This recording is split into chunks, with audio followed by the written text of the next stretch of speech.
Are we live?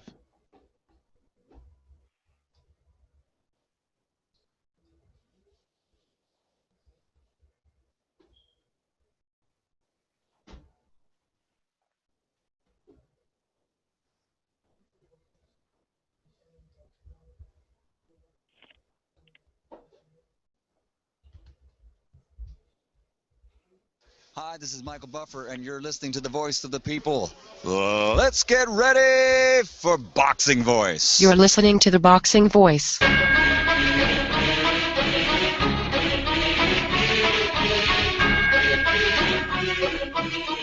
It's showtime! Welcome back, boxing fans. Blood is good. Tire face, a massive blood. Blood is emotion. Too much blood coming out of the eye. Blood is a story, a drama. Deep gas, blood pouring right into his eye. Blood is what we want to see in terms of passion. Blood streaming now from the cut in the eye, nose, his mouth, his cheeks swollen, and he's still calm. What we want is a bloody good fight tonight. We have Heather, the Heat Hardy. Is this you? This is me. I think I need to talk to you every night because you make me smile and blush over here. Never been a lame-o, never been a lame-o. Yeah, I love the strip. I'm okay. You serious? You serious? And that's the good thing about UK. That's why I can't hate on them guys, man. They love fucking boxing. No fighters in England.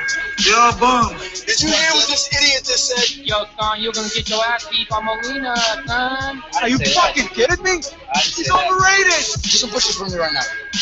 For the interview? Yes. Don't get your hands go. Get out of here, Bert. Go home. We're next. You want the table for us to please. You don't even want it.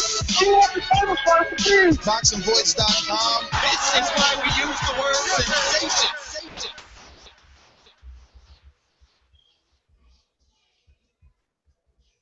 All right, everybody, welcome back to another edition of the Boxing Voice. Today we're going to be bringing you a spontaneous show. I told you to follow us on Blog Talk. I hope you got this email and you're all here tuned in, ready to join in on the Boxing Talk. We're definitely going to touch on just two topics. One, obviously, the sparring footage of Floyd Mayweather Jr. that was released via his beautiful, sexy girlfriend on her Instagram. Hopefully you guys watch it. If not, we're going to try our best to show it here on the live show. So if you want to watch it, head on over to the YouTube channel. We're live on YouTube, and that's where our chat room is. No chat on Blog Talk. Hit the chat on YouTube.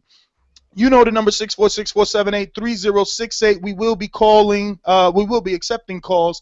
And I just want to say, man, James, I stuck to my guns. I stuck with Blog Talk. A lot of people, you know, they didn't like the sound, but they've upgraded, and I think this is probably the I guess final version, because my studio looks tremendously new. I mean, obviously it's just a new layout, but it looks sexy anyway. But that being said, let me introduce my host. Fighting out of Phoenix, Arizona. Boxing fans, here's Jameson. Yeah, man, I'm excited for today's show because usually a lot of times when these topics come out, I don't really have much to say that hasn't already been said. But I feel like I got a fresh insight on all this, and we'll see. I'm excited to start talking about all this. Yeah, man, as am I. Obviously no intro for Enrique yet, but Enrique, what's good? What's good, people? I'm good. I'm here. I'm ready. Give me anything you have. I'm ready to face it. I hear you, man. Let's get this thing going. Let's bring on Robbie. Introducing the hard-hitting ringside, Robbie. Hey, I love spontaneous shows, so today should be a good one like all the rest of ours have been. And hopefully everybody likes the audio that's being put out because it's sounding good on this end. So hopefully we've taken care of all that problem, but it's good to be here as always. Sure is, man. So let's jump right into it. I mean, James, I know you got a lot to talk about, so which direction you want to go in first? I kind of want to go in the direction of Mayweather-Pacquiao because I have a little bit to say about Mayweather and I have a lot to say about Pacquiao with some sort of misconceptions that are floating around that people keep bringing up that he doesn't have ring intelligence because his defense isn't quite there. So I would rather go in with that first. Well, jump into it, brother. All right, so like most of you, I saw the video. When it comes to sparring footage, we should always take this with a grain of salt because they're never going to release the sparring footage, first off, of Mayweather getting pummeled, or maybe he's looking lackluster. Maybe it's the first round and he's feeling the dude out. Of course it's going to come in when the guy looks tired. Of course it's going to come in when he's landing the big shots. So, I mean, you got to take these with a grain of salt. Again, it's also the fighter that's in front of him. If someone could call in and tell me who this is and tell me he's credible and give me some sort of box rec where I could look this guy up, I'll have more of an idea of how this was. But I mean, there's a lot that comes into mind. The moment I started seeing the video was everyone in the gym is going crazy. Those two left hooks that he learned, I'm sure, they weren't like... James, you're breaking up over there, brother. You're breaking up. One of the greatest fighters in boxing. Sounds like shit from this end, mate. Trust me, it's too loud, and I couldn't hear a word he was saying, man. James, you're breaking up a little bit. Your internet is going in and out. Can you hear me better now? Can you hear me better now? Yeah. Good? Test. All right, so you're good? Yeah. All right. I just got my shit on my phone. Sorry, I was connected to Wi-Fi too. But anyway, I was going off of stop me if you heard this before. But I was talking about the sparring footage. If someone could call in and tell me who this guy is, please definitely let me know because I want to know more about him too.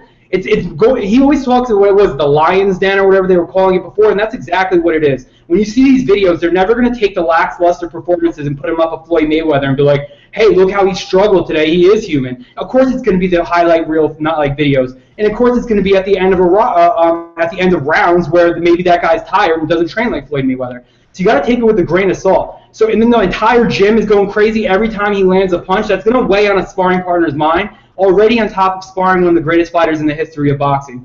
So when I see videos like this, I don't get excited for them. Only if it was like, maybe if that was a video of him fighting Zab Judah and doing that, I could actually, see more of a relevance and more of an importance. But I'm not going to get too heated or get too excited about this because, I mean, shit, you could take the bum down the street, get him in a video with some dude, cut out some clips, and make him look like he's the best fighter.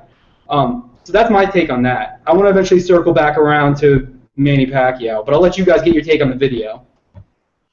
Well, Stuart, did you have a chance to watch the clip that everyone's talking about?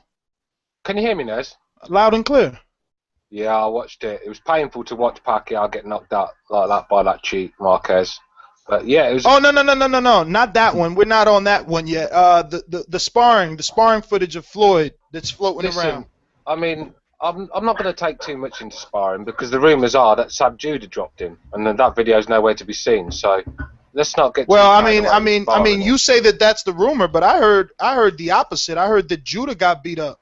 Yeah, I heard both. There was both of them. Judah got beat up a couple of times, but what I'm saying is the rumour is that he did get dropped in sparring by Judah, and that's a bit worrying for the Mayweather fans. Why would that be worrying? Zab Judah, I think. Yeah. How can you not think that would worry someone? That would worry me if I got knocked out by Zab Judah. And Zab Judah's, he's been finished for years. I mean, that guy, he shouldn't even be sparring with Floyd. I don't know what Floyd's getting from sparring with Zab Judah. I mean, apart from the southpaw bit, but Zab Judah is nowhere near Manny Pacquiao. He's not the work rate, he's not the angles or nothing. So, poor sparring partner for me. So let me get this straight. You think that this new sparring was released because the rumor is he's gotten dropped in sparring, in training already. So why not release me looking good versus everyone assuming I did bad? You got a great point there, Nez. That's probably the reason behind it. Mm-hmm. That's exactly what I'm thinking. I don't know if you want to take a sparring video seriously, especially because you don't know whether Floyd approved this being released because whenever we watch the the All Access with Mayweather, whenever he goes to spar, he always tells them, be sure to turn the cameras off. So, I wonder if he approved this video being released.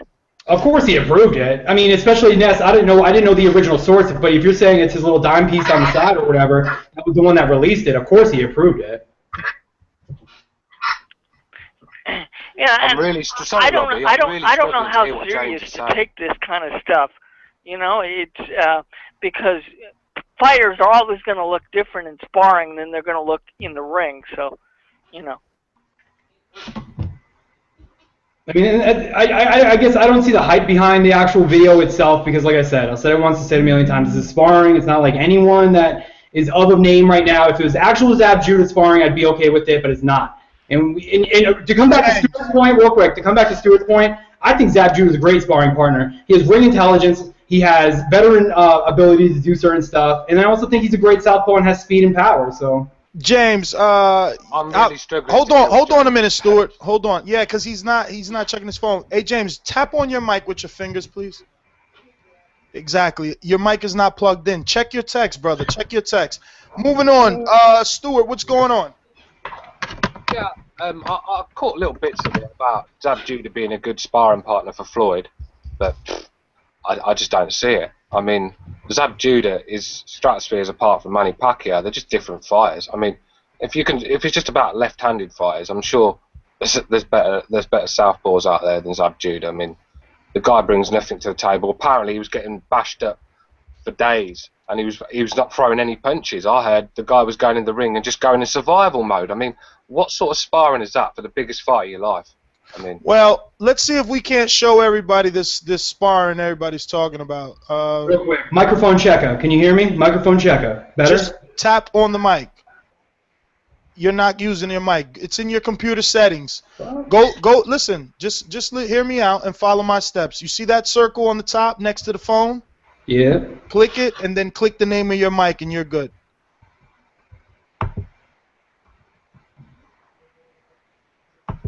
In the meantime, let's play that video.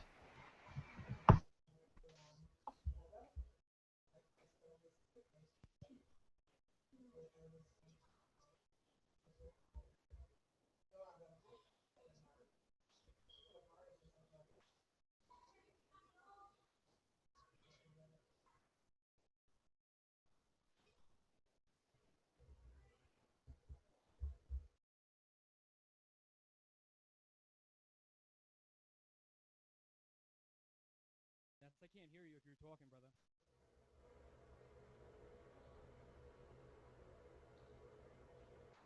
Obviously, what we're seeing here is an aggressive Floyd. I like the overhand rights because I sent the link to all of you guys of this other video that I'm dying to talk about, which shows exactly what I said for the Algieri fight. You know, the problem is obviously Algieri doesn't have the power that is needed, but I think Floyd is a strong enough puncher that he can do some damage with his lead rights. James, just tap one more time. Go ahead. This doesn't sound any better because I just did what you told me. you just need to turn it up. Turn it up now, though. Let me work on that. You guys, what do you guys? So, yeah, this video, man. I mean, it was a video, and I wanted to give everyone the name. Stuart, can you get the name for me of the user or of the channel so we could at least shout it out, because I think it was well done, and obviously, you know, it's gonna have its haters because it is a pro Floyd Mayweather video. But what it's showing is the flaws that we all call in and talk about here on this show. Those right hand flaws, the fact that he has no defense for the right hand, and man, this video did a very good job of showing him getting hit with a lot of check left hooks. And you know, when it's put in this manner, you know, when they're scrutinizing on all the mistakes that he makes and they're putting it under a microscope, man, it's crazy to think that that's the same Pacquiao. Stuart, until one of the other guys or Enrique, did you get to watch the video? Because I sent it to you too as well. Can I get a test real quick? Test. You're beautiful. You're golden, buddy. You're back. Sorry, Enrique, I interrupted. Go. I do. That's cool, man. What's happening? So you're talking of the video with of the Manny Pacquiao getting caught with the right hands? Yes. Right. I watched that video, but you know, the highlights, unless there's a the way I looked at it was this: okay, it's an edit. They're showing him get hit with right punches, but the CompuBox at the end tells you how many punches he got hit and how many he responded to. So I didn't really care much about it saying that, okay, that's going to happen come May 2nd. I don't think it's going to turn out that way. No. You see, that's not what the purpose of the video was. The purpose of the video was to show his lack of defense. Of defense for the right hand. Right. So do you think that that's the same response? Absolutely, because I was the same guy that said Bradley landed all those right hands in the second fight. Algieri's definitely gonna, and I picked Algieri because I know that this dude is so suspect. But did you see the part of the video when they showed his horrible footwork? Oh yes, my God, he was like 12 inches in the air. That's the advantage I think that Floyd has over Manny Pacquiao is his balance. I don't think Manny has the balance that Floyd has, and he may get the flash knockdowns of the fight. I could tell you exactly why the balance isn't there, and that actually leads to my point.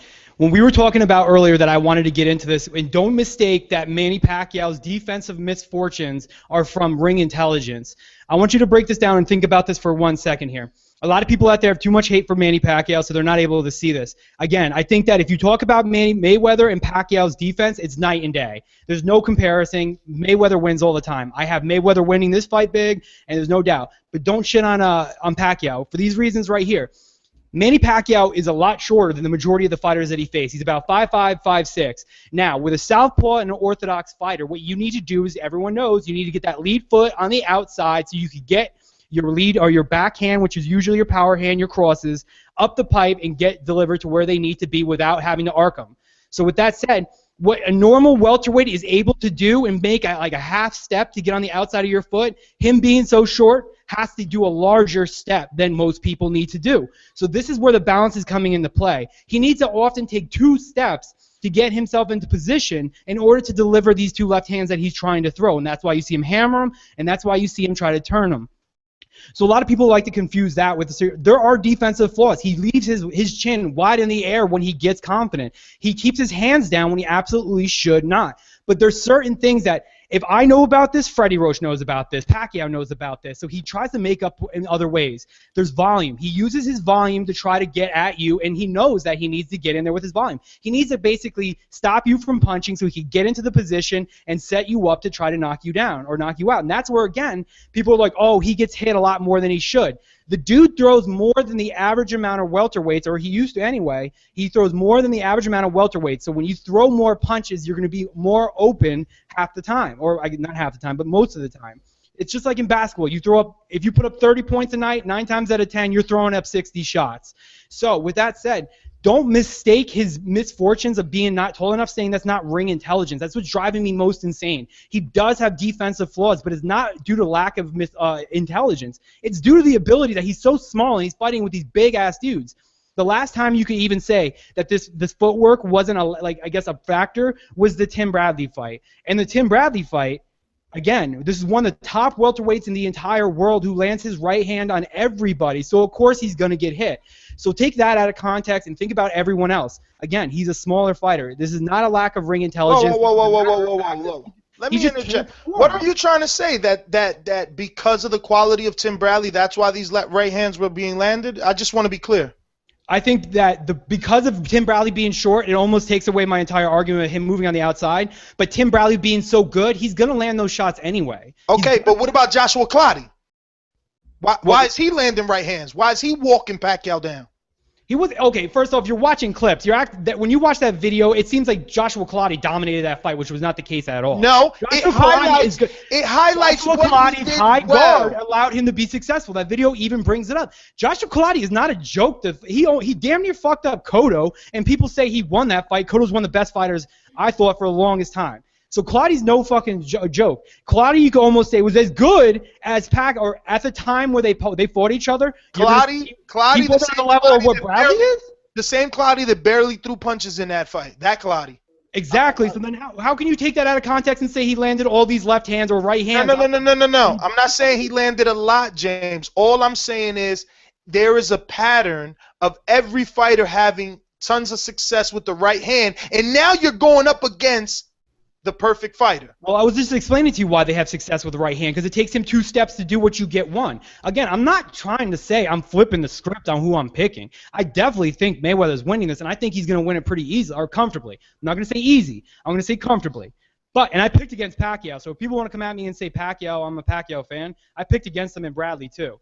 I'm just saying, when people say that he doesn't have ring intelligence because look at his defense, it's stupid for them to think that without actually thinking about why he's not able to perform certain things that he does. It's almost the exact other opposite, and this also drives me up the same, is that there's no blueprint for beating Mayweather. There is a blueprint for meeting Mayweather.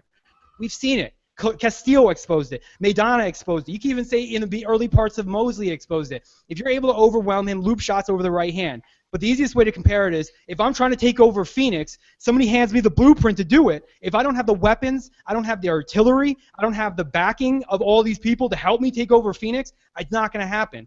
Maidana knew the blueprint. People know the blueprint. They just lack the physical ability and the skill to perform what the other is doing. I'm sorry, James. That was totally an I accident. was talking too much. I got the No. That was totally an accident. That was, because there's a very thin border on this soundboard to maneuver it, and it's so big it blocks the screen that time, so I don't get to see who came on now. Like now, someone who I've been waiting to make his return. It's me, Mario. Yo, can you hear me? I'm good. All right, I'm good. I'm good. I can see that fierce ass mustache, bro. It's fierce. It's fierce. Looks like Captain Crunch, man. What's going on? It's fierce. He looks like his name, Mario. Let's go. Let's go. Give it to me, Mario. I'm doing a pirate thing for Halloween. Okay, so listen, James was literally taking me on this like poetic journey as he's speaking, talking about, because I saw the video too that you sent us, and I agree with him, and I agree with Enrique that the fact that it was built in a way that it's kind of misleading. Now, James completely kills himself comparing Claudia to Tim Bradley at their point in their careers. I will say Claudia was much more dangerous than probably perceived after the fight, but Tim Bradley was a golden child. Claudia was not. But see, this is the point of the video, guys. Like, everybody's missing the point is how many of those punches, even though those weren't trademark punches from these fighters, looked like Floyd Mayweather on the opposite side of the ring. You know what I'm saying? Like Chris Algieri, you will never in a million years mistake Chris Algieri, Joshua Claudia, maybe Tim Bradley, they have some athleticism that's similar. Juan Manuel Marquez, you'll never ever mistake these fighters for Floyd Mayweather Jr. But how many of them looked so Floyd Mayweather-esque when they were delivering these right hands over the top, and especially the lead right hands, which we've seen Floyd use so much more in the last few years in his journey to be a little more aggressive, I guess, whatever you want to say. This is what it boils down to, is that you can see Pacquiao falling for shit that is, it's right up Floyd Mayweather's alley. It's his number one weapon, and again, I agree with James. See, James broke it down in a way that's his point is not suspect. He's correct. He built a brick house out of tools, and exactly, it was solid. At the same time, my boy James will tell you he's no fortune teller. All I'm gonna say is that these videos, while they can be misleading because it's a collection of things that happen over time and circumstances in the fight are circumstantial, you can see the flaws, the holes in Pacquiao's game that make him prime for the picking for Floyd Mayweather. At the same time, I will go back to the first video that we were talking about before I was having technical difficulties. The one point I will make for that is that it's not about the sparring per se. We haven't, guys. Let's not pretend like we've had a lot of access to Floyd's sparring over the years, right, guys? He's made it a point to shut. We've made that his point to shut shit down. Whether that's because Earl Spence is kicking his ass or because he's making people fight for 20 minutes. I don't know, but it doesn't matter. We haven't had much time to see stuff like that. So if this is the normal Floyd and he's just kicking bum's ass all over the ring, fine, so be it.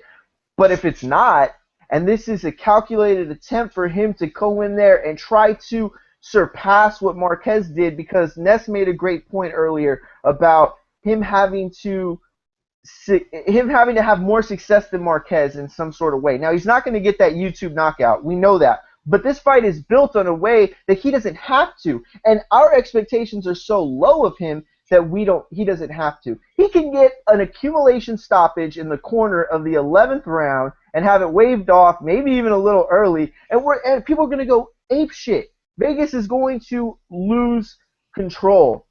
That's maybe a route that he's taking in terms of wanting to be a little more aggressive in the fight. And hey, he's been known to not give us what we want or not give us what we expect.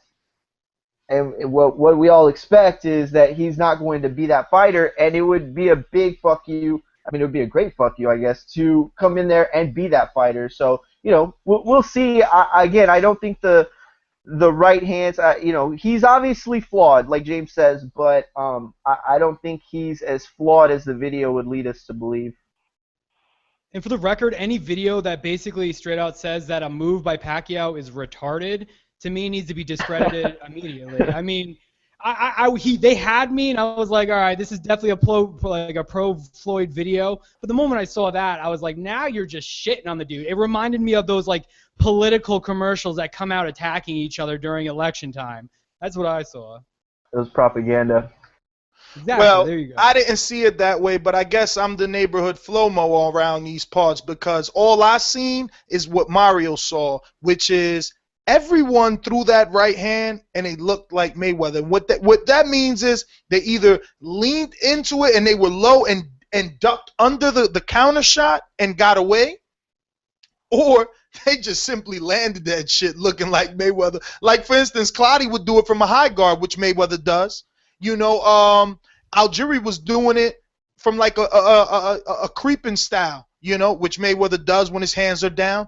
And my thing is, none of those guys are half of Mayweather. Bradley is probably the closest thing, and he, like, if it was 1 through 10, all those guys, where are they at versus Mayweather? It'll be like 3s everybody. Maybe Bradley gets a 5. Algieri probably gets a 6 because of his style, not total package, but the style. He moves like Mayweather. He throws, he throws some punches. I mean, but obviously Bradley is the better fighter out of all of those.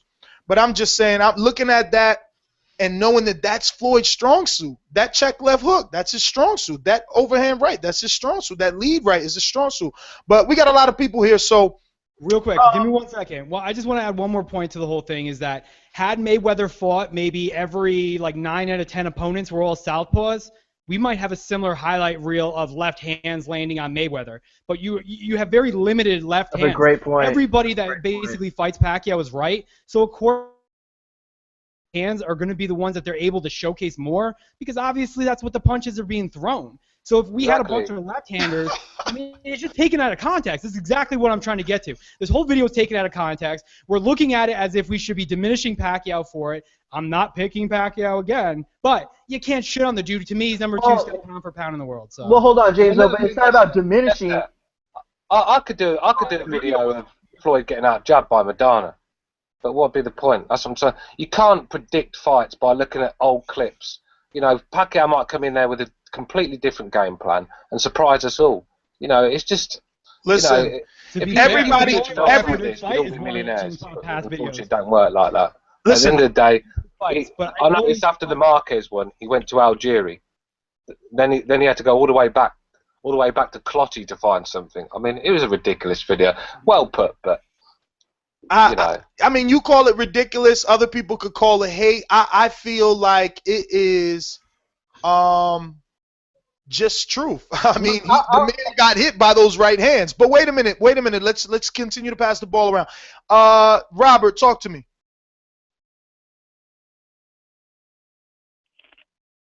Sorry, I was muted, but I am on now. Can you hear me? Loud and clear. You sound great, actually.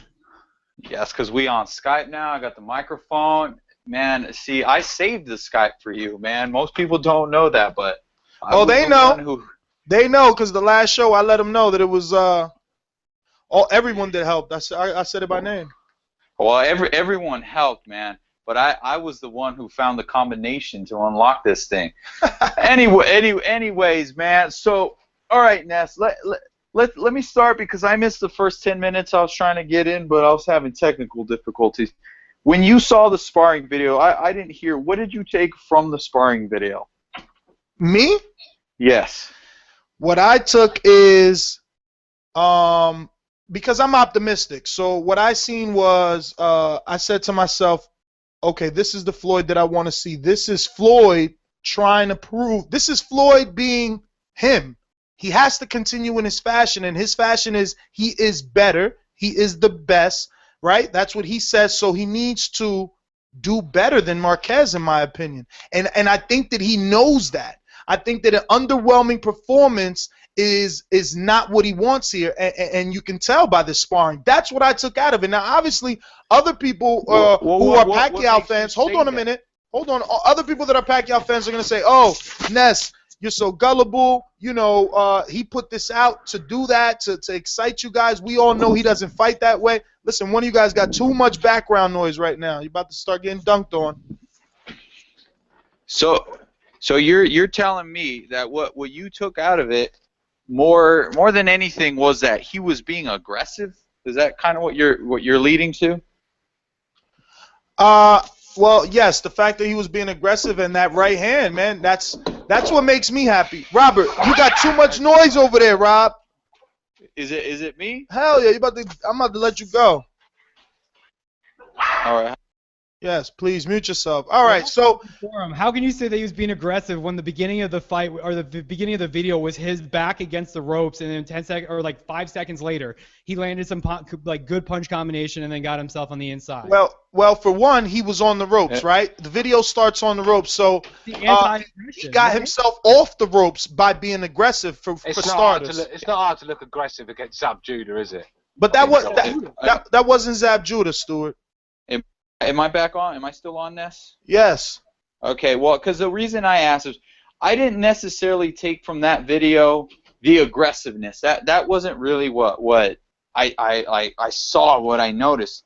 What I did notice in it was the fact that he was actually the sparring partner. Now, anyone can beat the fuck out of a sparring partner. That's not the point. It's like a dress rehearsal. It's a practice for what the game plan is. That fool revealed his game plan, which was what everyone saw Marquez do, and he fucking the sparring partner threw that like double feint, that two jab feint, and was about to unload with the right hand, but Floyd is so fucking quick that he's able to land his right hand before Pacquiao lands his left, following those two feint jabs.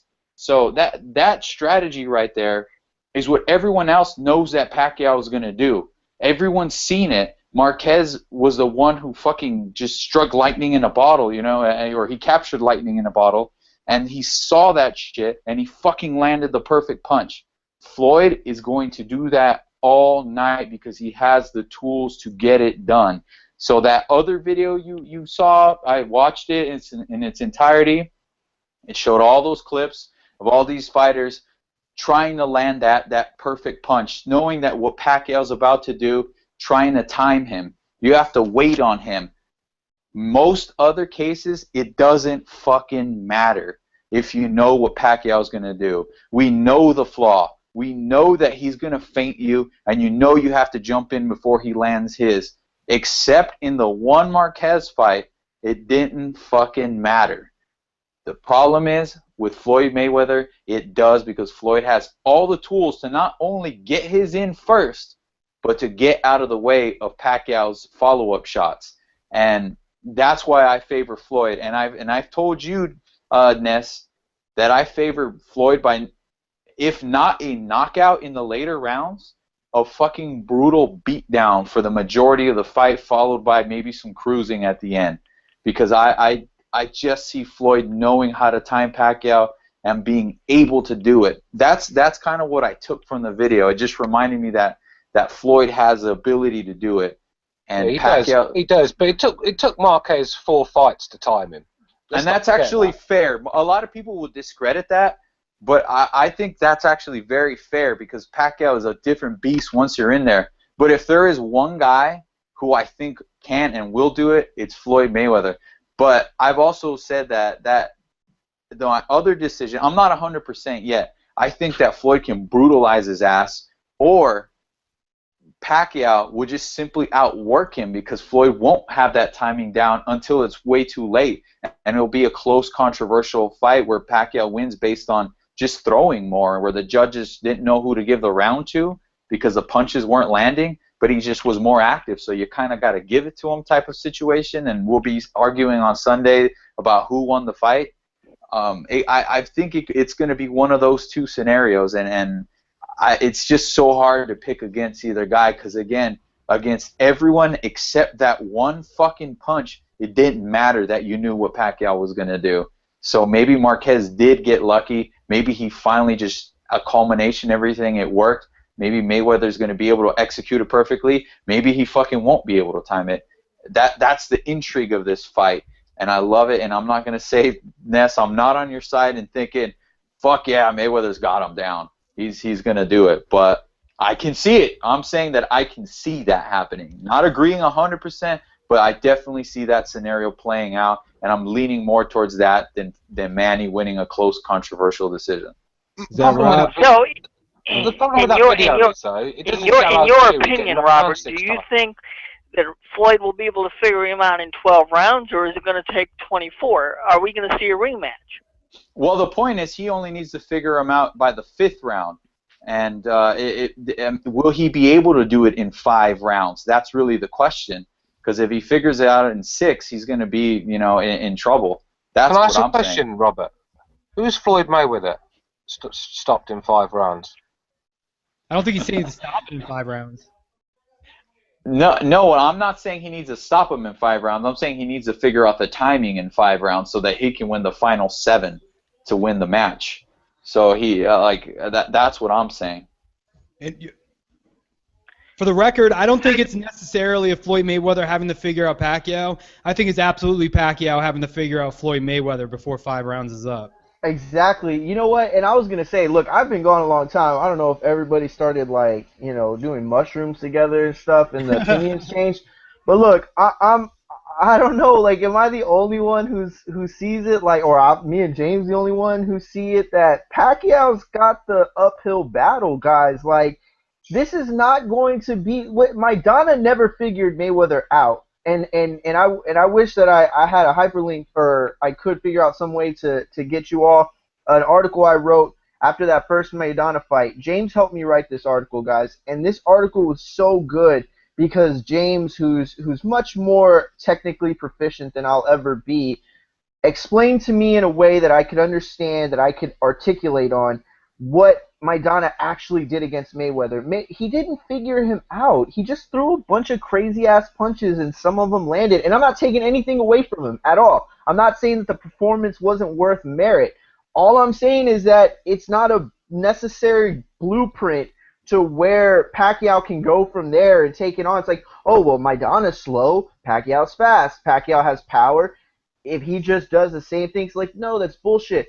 Pacquiao's going to have to find a way to find Floyd. Pacquiao's not the seek and destroy guy, and he's not the same dude who is on his toes and dancing all around and showing different angles against Eric Morales and Barrera and Marquez in the first couple fights. He's not that dude anymore, guys. He's a lot more flat-footed now. His pace is much slower, and then he bursts into speed. It's in spurts. The one that I remember the best, shows up throughout fights, throughout rounds. He's not that guy through 12 or even 10 or even 6. You know what I mean? And so he's going to have to find a way to get his offense to work against a defensive master. Now, winning the fight is another aspect. He can be throwing punches like Robert said. Robert made a great point. He can be throwing punches and winning rounds, right? And Mayweather with his back against the wall, but this isn't about figuring it out. That has nothing to do with it. He's gonna have to figure out Mayweather at the end of the day. It's Mayweather's fight to lose. That's the easiest way I guess I would sum it up. Perfectly said. Perfectly said. The thing is, though, you say Maidana just threw punches and but Maidana I had Maidana winning 5 rounds. I mean, and that's the most rounds anyone's took off Floyd for a long time. So that is a sort of blueprint. on what you got to do. If you go in there and try and outbox Floyd Mayweather, like Canelo Alvarez did, I said it on the show the other day, it was an embarrassing performance from Canelo Alvarez. I mean, it's pathetic to watch. This guy has never been a boxer, so I don't know why he tried to go and outbox the pound-for-pound star. I mean, ridiculous. And it's funny, Stuart. It's not about, a lot of people go in the ring with Floyd and they think they can outsmart him, and it's not going to work. You have to go out there and maul him and try and take his heart from him, and that's what you got to do. And you got to, what Madonna did was the perfect game plan for me. So that's my thing. Like, Pacquiao isn't gonna do that. He's gonna do that horrible foot stomp. I don't know. It's like he's playing double dutch, and then everyone knows he's coming in with a two-hand. I mean, a 1-2, and Mayweather's just gonna time it. But look, it is what it is. That was what we were opening up with. Enrique, you haven't said a word on this subject, brother. I mean, you're the casual fan. This is the casual fan delight. Definitely, it is my delight. I was on Rob's side on his second part of the fight, when he was saying Pacquiao can win the numbers game by throwing most of the punches, and I don't know. I think Mayweather's going to get hit a lot, and yeah, he is the defensive king, and everyone looks at it that way. But the Maidana fight, he got hit a lot. He watched the clock in the last round, and to me, a casual fan, I was like, wow, that's bad from Floyd Mayweather. He was coasting too. So I think that's made not 100% Freddie Roach's plan to overwhelm Mayweather, but to be a little more organized. My only thing is his balance. I don't know if Mayweather, again, the video convinced me a little bit about the right hand punch. I don't know if that's going to catch him and put him down. But I have a feeling that it's not going to be a comfortable fight, as Jameson says.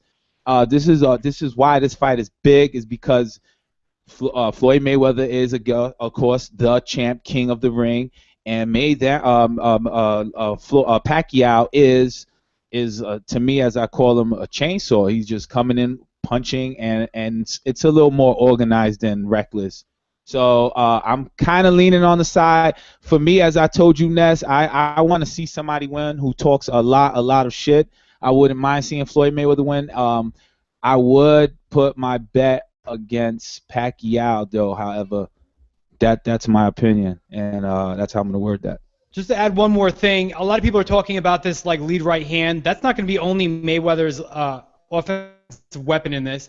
I think those check left hooks coming off the rope, turning Pacquiao, getting him against the ropes, and then putting volume on him and getting out of the pocket is going to be huge. I feel you're going to see that a lot. He's going to lure Pacquiao in. He's going to allow Pacquiao to start walking him down. He's going to check hook, pivot off to his left, which is going to be the exact opposite side in which Pacquiao is going to be able to need to throw that left hand. So he's turning to the correct side in which you need to turn Pacquiao, get him against the ropes, and body him out that way and get out. It's not just the right hand. Again, there's different levels to Manny's game, or to Mayweather's game.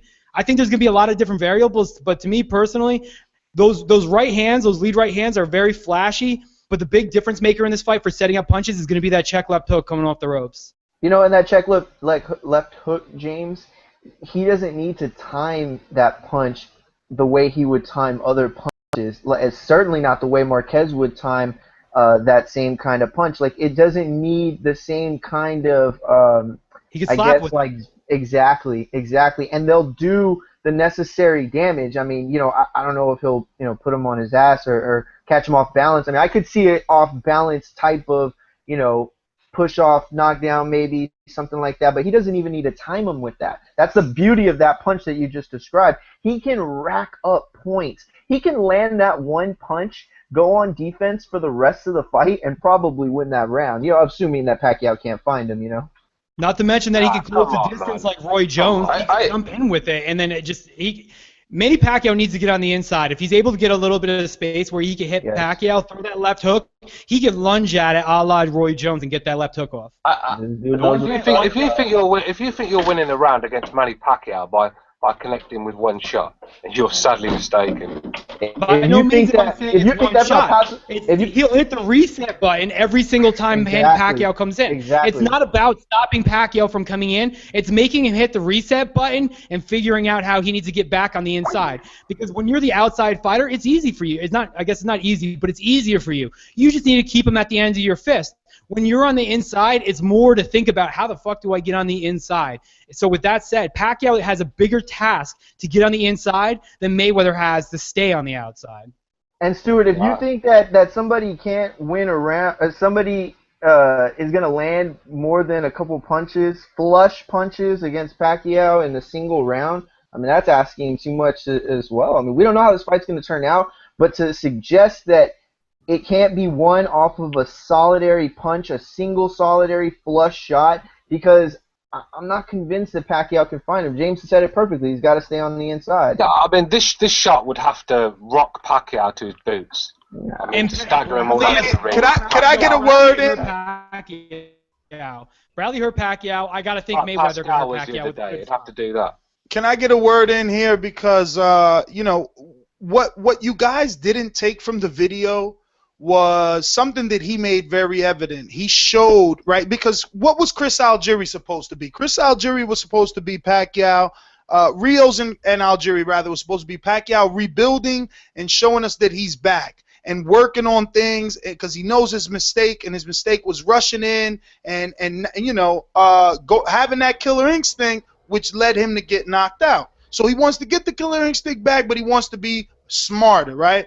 But he wasn't being smarter in the Algieri fight, now was he? He got hit with the same exact right hand that knocked him out in the Marquez fight. It's just Algieri doesn't have the power. If you watch the video, they show you his neck even flinched back, and he stopped. I remember that shot. Stopped coming forward, and it was because it was Chris Algieri, for God's sake. So yeah, but maybe it's because he knows these guys haven't got any pop. Bradley hasn't got any pop. Algieri hasn't got any pop. Maybe he thinks, well, just walk through the shots and put the work in and get this fight over with, trying to get him out of there, sort of thing. You got to take risks in fights, and that's what he's doing. Man, taking risks. You know, maybe that was the case. I mean, maybe he's looking at a totally different game plan against Floyd Mayweather. You can't go by these old fights. It's ridiculous. I want to say something. Does anybody think that Pacquiao can hurt Floyd Mayweather with a punch? Absolutely, absolutely. All right, so Marquez's face was pretty bloody, and the broken nose he fought with when he timed him, of course. Can Mayweather hold the same amount of pain through those rounds as Marquez did? Is the question. He's never been. Mayweather's not going to take the same amount of punishment. Marquez and Mayweather are not the same. That's what I keep. That's what I'm basing everything on. The possibility exists. Yes. And if it happens, then what happens at that point? How does Mayweather react? And that's what I'm banking on, because I never. All right. Well, history teaches us that he knows how to react when he hurt. He's never been down unless you want to, because. You're right. Obviously, whoever seen the Judah fight knows that his glove went down, or whatever fight that was. You know what I'm saying? But if you want to go by the record, he's never been down, and every time that he's hurt, he knows how to hold. He's not one of these dudes that gets hurt and looks to land a shot. He gets hurt and he looks to clinch up, and he has excellent recovery. Maidana hurt him. Lucky for him, it was the end of the round, but the very next round, Maidana couldn't capitalize. So now, you wouldn't say that the blood affected him in the Maidana fight? I'm not saying. And remember, he was cut in the first Maidana fight, and he's never been really cut. That knocked his teeth out. Yeah, you don't think he was affected, Ness? His teeth out. No. I do. No, I don't think he was affected by the blood. I think he was affected by the amount of people behind him screaming, "Are you okay?" If everyone came up to you and you were perfectly fine, like, "Are you okay, Mario? Are you okay, Enrique? Are you okay, Stuart? Are you okay, Ness?" You're gonna be like, "Yes, leave him the fuck alone," especially when I'm trying to deal with this shit. I didn't see that. I didn't see any sort of frustration, like, I'm bleeding. Oh shit, I've never dealt with this before. I saw frustration, and Leonard Elby, take a step back, bro. I got this.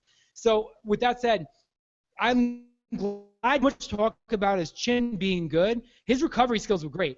I still say if there was 30 seconds left at the end of that round where Maidana hit him at the end of the round, we might not be seeing right now Floyd Mayweather, Manny Pacquiao. I don't care what anyone said. He was fucked up in that shot. And if there was more left in that round and Maidana was able to capitalize on it, he could have stopped him. But with that said, it didn't happen. He recovered, came back, and fought the rest of the fight beautifully.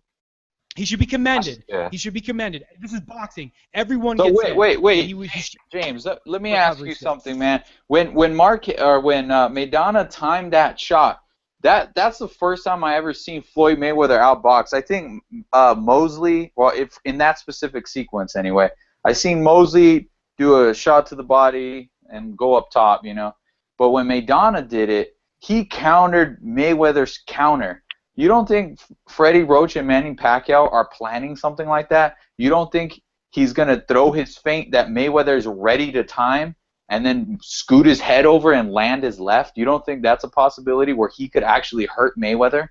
Exactly. I think he could absolutely hurt Mayweather, but when it comes to counterpunching, you got to use the attributes that are there available for you. To be a successful counterpuncher, 9 times out of 10, you got to be a little bit longer than the person so you could be outside the pocket when you actually deliver that shot.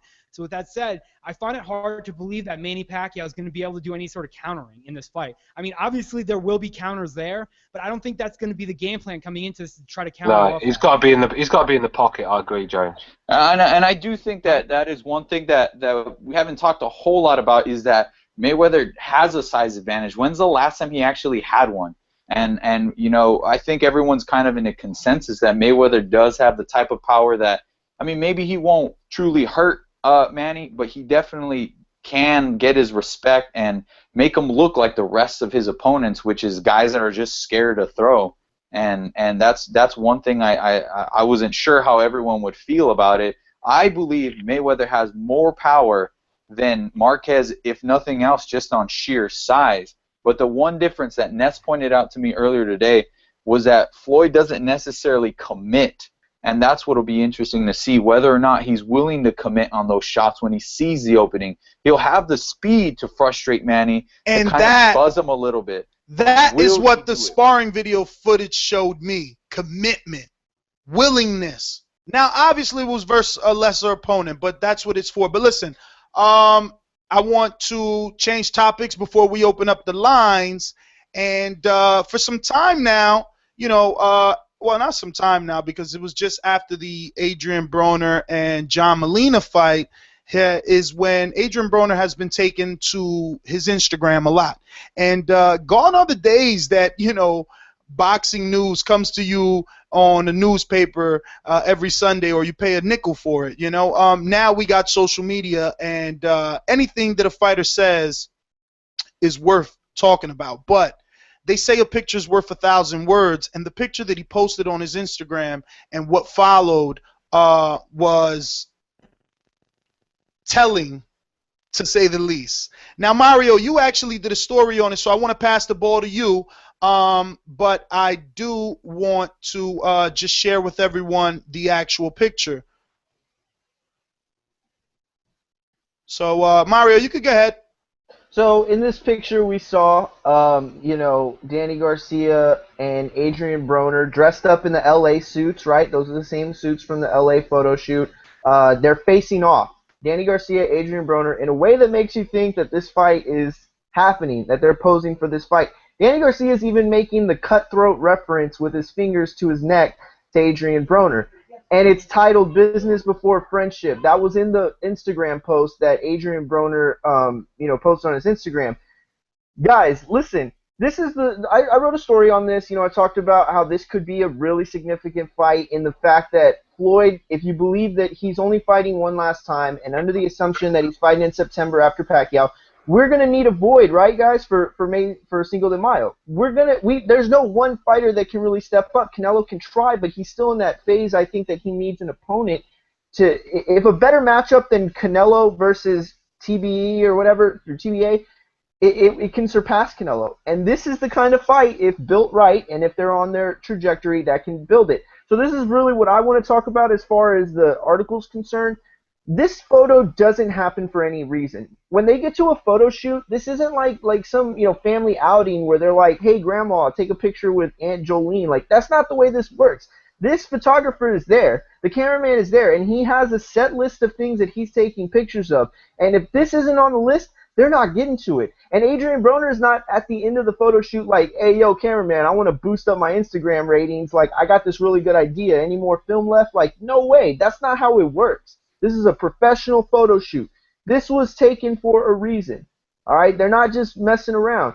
I truly believe this is on path, that this is where we're headed. This is the fight that they're going to try to build toward. This is the fight that is the culmination of both their careers. It's the stepping, not the stepping stone, it's the separation point, the fork in the road for both these guys. Now, here's the other aspect that plays into it. In the post, Adrian Broner, who's a million times said that he wouldn't fight Danny Garcia because they're friends, and as of lately, he's come around and said that he would, and he's the one who came up with that business before friendship stuff. That's the tagline of the fight, guys. That's what he's going with.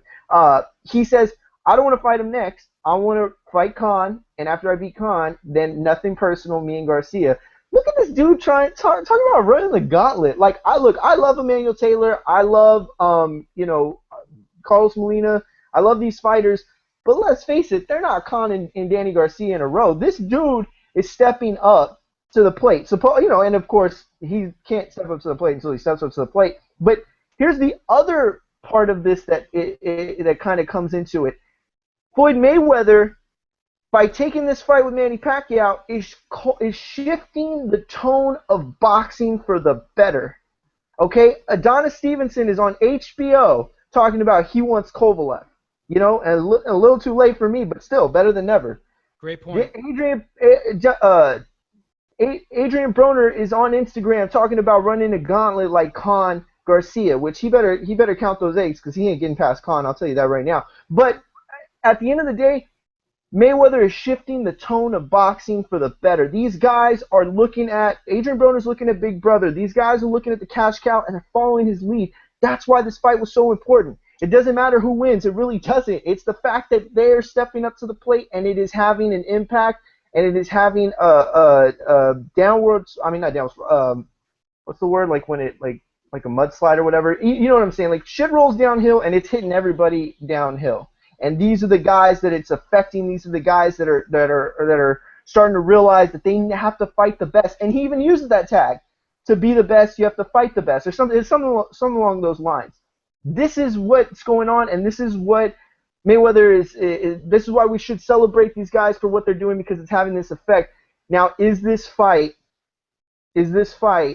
Cinco de Mayo worthy? Is this a mega fight, James? I personally don't think it's. Well, obviously, I think it's Cinco de Mayo worthy. I mean, obviously, with Mayweather and Pacquiao. When I saw this post, I really don't like Broner as a person. He kind of shifted me before I was even involved in boxing, and he was basically nothing, and he treated me like a piece of shit. So I have a personal hatred for this man. With that said, I actually like that he's calling out all these people. He's not calling out Matisse, who just went to HBO. He's not calling out all these people on the other side of the fence. He is calling out people that are actually feasible fights. One, I don't think Khan's happening. Khan says he's not coming back down to 140. The moment that Broner goes back up to 140, they're going to want him to get back in there with Maidana. They want him to stay in the 140 division, so I don't think that's feasible. This fight right here, though, I don't know why. I can't explain it. The moment I saw this picture, though, immediately zapped all this information to me saying PBC is for sure making their own belts. We talked about this, but they're for sure. The WBC has already ordered mandate that if Danny Garcia, the winner of Danny Garcia and Peterson, has to fight Victor Postal, who took step-aside money back in October and is on the undercard of that fight in order to get the title from them. So the moment I saw this, I saw that either Danny Garcia is moving up and this is just smoke and mirrors, which I personally don't think is the case, but he's vacating the title and PBC's coming up with their own titles. With that said, I think this is a great fight. I think this is a great fight for boxing. There might not be that much shit talk, but Broner's still going to be Broner in this off. I'm friends with him, but I'm going to beat his ass kind of way. Danny Garcia is a big enough name to actually draw the attention. But personally, if I had to guess what this was, I think on the eve or a couple weeks before Danny Garcia and Peterson, he's trying to make his name known again. He's trying to get Googled again. When people when you type in Danny Garcia right now, I bet you come up with a few articles that say Adrian Broner's calling out Danny Garcia, not about his training camp, not about how Peterson's going to destroy him. It's about how Adrian Broner's calling out Danny Garcia. So that's the devil's advocate. But I think this is great for Broner to do this because for a long time he was calling out people. I mean, before I was even on the show, it would get me so frustrated. Ness would sit there and say, oh, Broner's fighting all these people and doing so well and shit like that, yet he's calling out Manny Pacquiao 2 weight divisions above him. This is the first time he's actually calling out people that are not only in his weight division, but they're there right for the picking if they can make the fight happen. So I like what he's doing. Do I think it happens in the next fight? I have my doubts. I think, I don't know, Ness, you'd know more. Garcia's been chomping at the bit to move back up to 147. I don't think Broner keeps him at 140 to keep it going.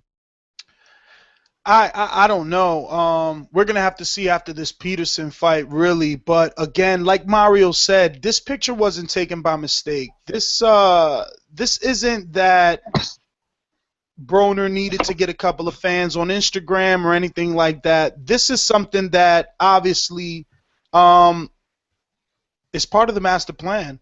And I can't wait for it to happen. I hope so. Let me get rid of some of these Skype callers here. Let's go to Jason. Jason, what's up?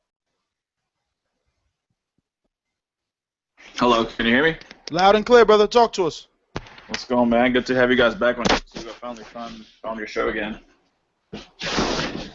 I'm glad, brother. I'm glad. Yeah, we had to get some things working so we could get back on YouTube, but everything is working now, man. Talk to us. We're only dealing with 2 topics here, so stick to the script. All right, everybody's been talking about these videos supposedly you guys saw, but everybody on the chat is wondering what videos, where do we go to see them, first of all, because everybody's asking, so I thought I'd ask you, where are these videos of Floyd and all these punches you guys are talking about? What channel? What is the channel? Somebody get could one of you guys I sent the email to pull it up? Yeah, I got it. I think it's called like Tender something, but it's all it is a mashup video of different fights. Is just showing the flaws, and the other video is from Floyd's girlfriend's Instagram account showing the Bad Medina. Bad Medina, yeah, she is bad too, showing the sparring. It's up on the Boxing Voice She's Twitter, bad. innit? Yeah, she's bad because she got a truck full of fucking makeup on. You don't know what she looks like when she takes that shit off. Well, there you go. There you go, being a hater, because she's got an Instagram post not too long ago with no makeup at all. She got nice freckles. I'm just fucking around because you always call me a flomo and shit. But, I was gonna say, do you know if the fight is gonna be in movie theaters? Because some people said it's not at this time. Is that happening or no? I haven't heard anything about it yet. I don't see how they don't put it in movies. There's no way. Like I could not imagine a reason that they would refrain from keeping it out. I know several people that have made that their common norm, and they've generated some decent money from it. I can't imagine a way that this doesn't go to theaters, man. There's no way to me. Maybe perhaps they just want to inflate the pay-per-view numbers by keeping people at home ordering. Yeah, maybe. Yeah, it wouldn't really work. It wouldn't really work. For the fight. No, it wouldn't really work. There's always going to be closed circuit. You know, you can go to a bar, you can go to a Buffalo Wild Wings, even some Hooters will show it. Like, you can always find a place. But people that are going to watch it at home are going to watch it at home. You know, if the people that are going to go to movies, they want to go to watch the fight somewhere. They're planning on going to watch the fight somewhere. It's easier than forking out a $100 bill, and that's it. All you get is the show, right? You can go spend $100 at a bar, and you're super wasted. You saw the fight, you know. So I don't see how they would leave it. By the way, real quick, guys, that was Tender Vittles, Viddlez. Listen, let me get a handle on this, guys. Remember the 3-second rule. Look, it's obvious, because this goes for our callers too. 3 seconds before you jump into talking to give the person that just finished speaking, make sure that he's finished with his thought. So, Jason, could you finish up, because we got a bunch of callers here. Go ahead, man. You can change my caller. Thanks for letting me in, though. Go ahead. Thank you. Well, listen. You know, if you're just gonna listen, you have to do that on Blog Talk. Skype is just for like calling in, brother. All right, bro. Thank you, man. All right. Hey, Ness, I just wanted to interject before you do hit the lines about this Broner-Garcia fight. I just finally looked at the picture. I saw it earlier, but I didn't really pay attention. It does indeed look like a actual photo shoot promo type thing where they were in the room. It doesn't look like it's, you know, like he fucking fucked with it or whatever, or cropped it, you know. It looks like a real photo. Well, the only thing that makes me uncomfortable about that is that Danny Garcia has a fight lined up. And Adrian Broner, at the time that he would have taken that, had a fight lined up. So it makes me a little uncomfortable knowing that they have these fights pre-planned. Or maybe that's a good thing, because it's saying we're going to do these round robins. We're going to fight all of our best fighters, regardless if they win, lose, or draw. But it's also kind of like, also in a bad way, I'm thinking, why are you already, you know, deciding who they're going to fight next? You don't even know what's going to happen in the next fight. That's the one thing that kind of makes me just question it a little bit.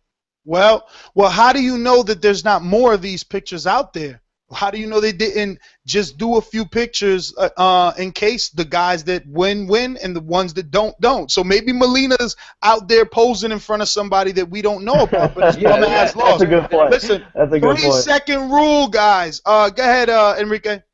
Yeah, I was gonna say that's what the thought that came to my head when I saw that picture. I bet you that's a plan that Al Heyman came up with. All his PBC fighters that are known names will fight each other, and Adrian Broner and Danny Garcia are bound to clash, win or lose. So that's what I took upon it. They better clash. All right, so they've got no choice to clash now. So, I mean, who else are they going to fight? They're in the Heyman camp, and they're limited to who they can fight. So it's going to happen.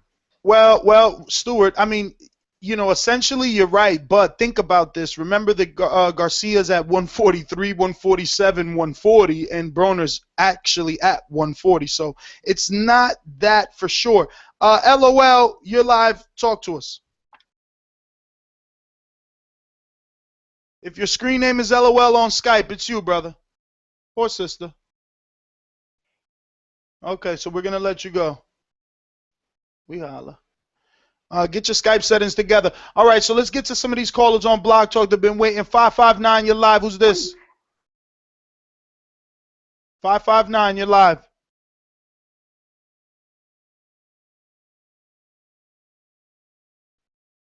All right. Let's try the next one. 312, you're live. What up? It's King J, and that's what's good, man. King J, what's up, man? It's been a while. Yeah, what's up? How you fellas doing? Stuart Little, what's good? What's happening, Jay? You alright, bro? Hey, what's up, man? Let me just clear out something, man. This is the same Mario that said Porter was going to smart Kellbrook in 5, then he went the next day and said in 2 rounds. Yo, hey, remember? Hey, King J, remember when he picked Guerrero to beat Mayweather? Yo, yeah, so I don't remember that. I don't remember that. From what you weren't missing that one, No, I'm just fucking Mario, around, man. Mario always does a crazy pick and then just goes on a hiatus. Yeah. I'm just fucking around, man. But look, everything you're saying does make sense, man.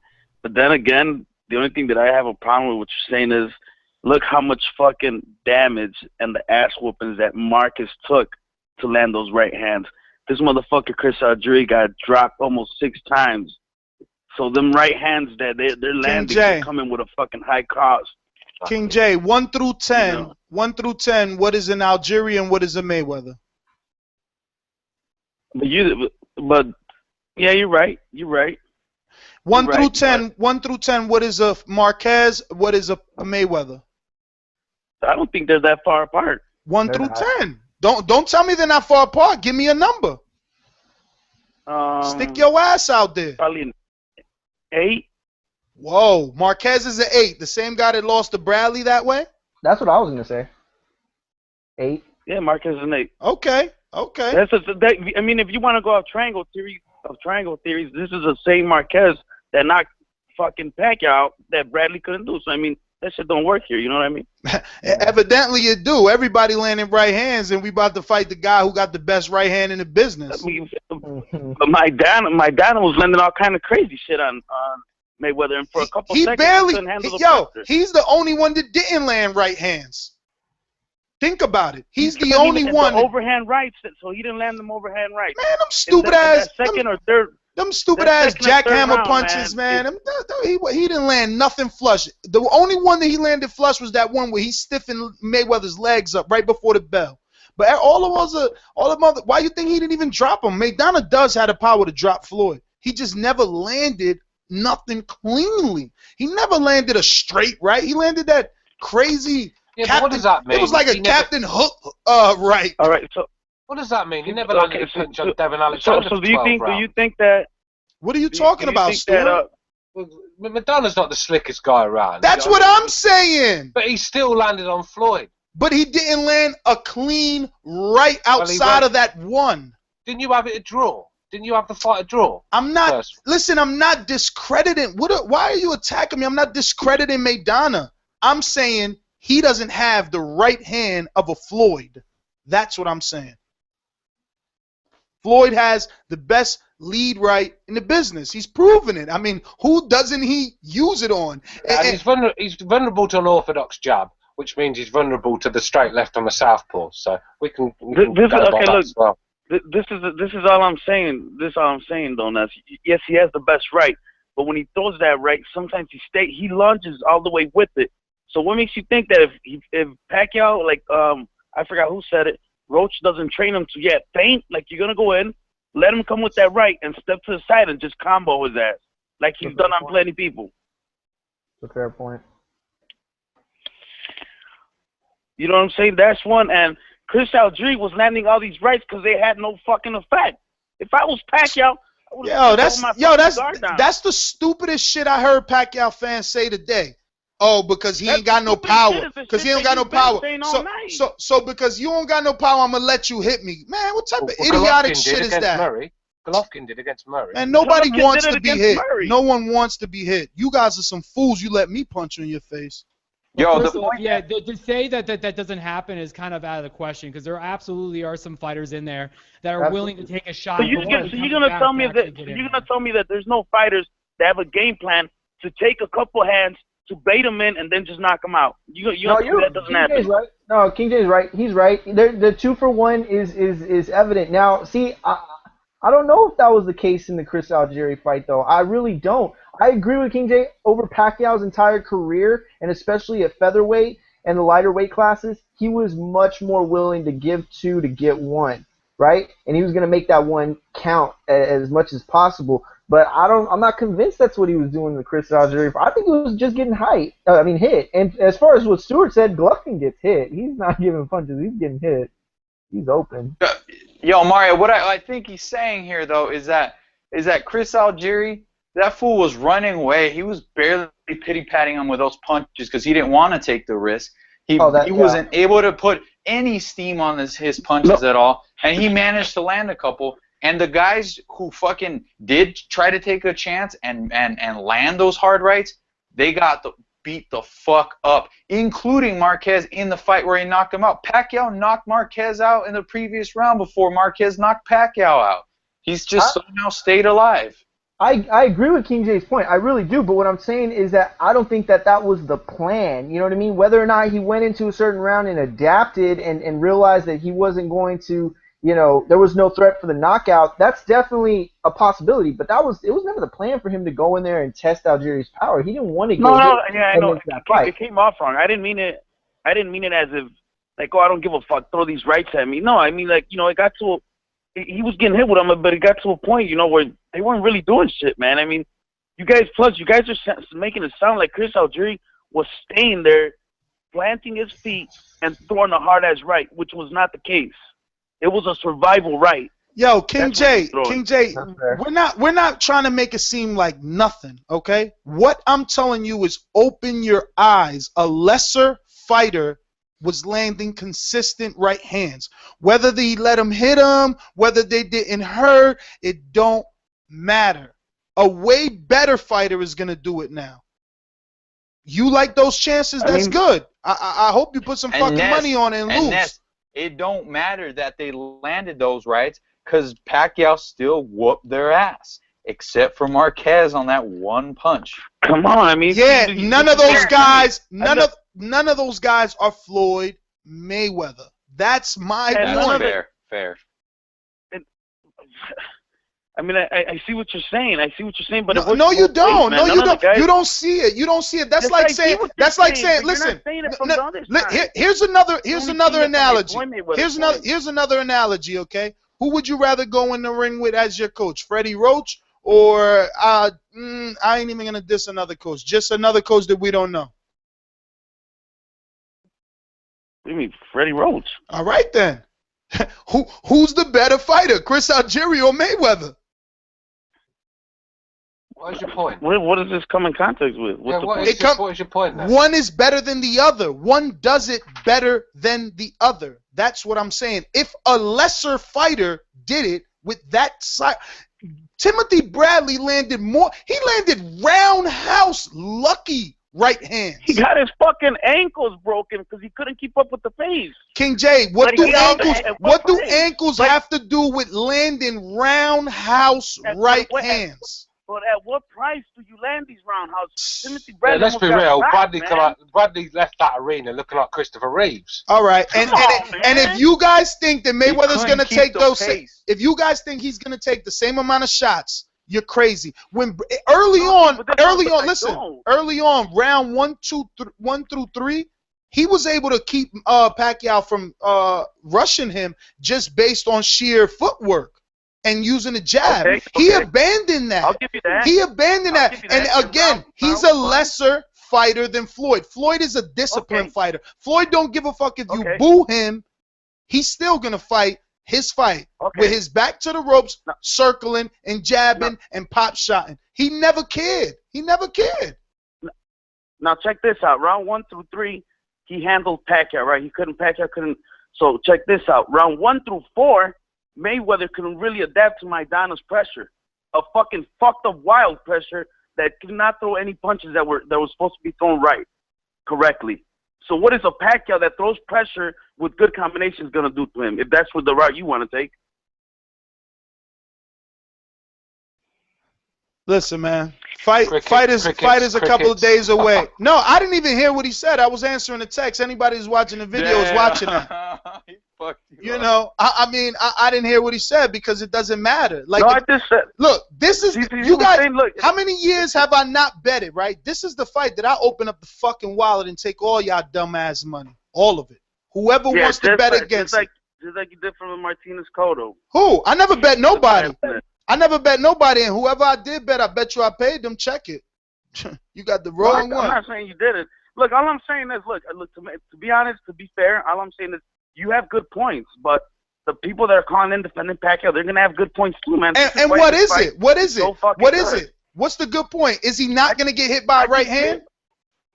Yes, it's so you telling me whether Mayweather is not gonna get hit once or 2 to 3 times? I'm sure this fight is gonna look just like every other Mayweather fight. Nez, you told me there's no way in hell that Kell Brook will handle Sean Porter's pressure, and it was an easy night's work. So, hey, Stuart, we didn't exactly. I know. I mean, for you to bring up that analogy, I mean, and this is why I say that you're biased. Look at the analogy you choose to use. Some fucking UK dude who held all fucking night. Come on, man. I'm trying to keep the podcast clean, and you're forcing me to curse. Nobody cares about a dude that was being an MMA fighter, bro. Like, we gave him the win. I seen him today putting out quotes talking about nobody respects me. They said they were gonna respect me if I beat up Brooke. Well, if you wouldn't have tried to sexually abuse him with all the hugs, maybe we would have respected you. You're talking about Porter doing this. I'm talking about Brooke with all his holding. What about? You're so biased. Look. I thought the topics. Wait a minute. I thought for Christmas, bro. Stuart. I thought that the topics were Danny Garcia, Adrian Broner, Mayweather. So we can't use an example now, then. I'm sure you could, but it just shows your bias that your only example happens to be some fucking UK dude. Just reminding you about getting one wrong. I'm just saying you got that one horribly wrong. What makes you think you're going to get this one right? Well, you might get this one horribly wrong. Put your money where your mouth is. We'll see, mate. I'm gonna be in Vegas. Let's bet shots, baby. Let's bet shots. I'm buying the bottle of tequila, dude. I don't drink tequila. Give me white liquor. I need some vodka. Listen, King J, I'm cutting out on you, man. No, it's cool, man. It's all good, man. All right, man. Good to have you back, brother. Stop being a stranger. 928, you're live. Who's this? Hey, that's Ryan. What's going on, guys? Ryan, what's up?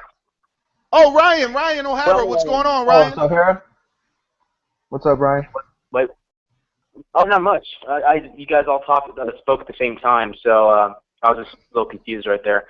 But I was listening in my car earlier. You guys were talking about, Mayweather getting dropped in sparring, and I just finished a piece on that, a couple hours ago.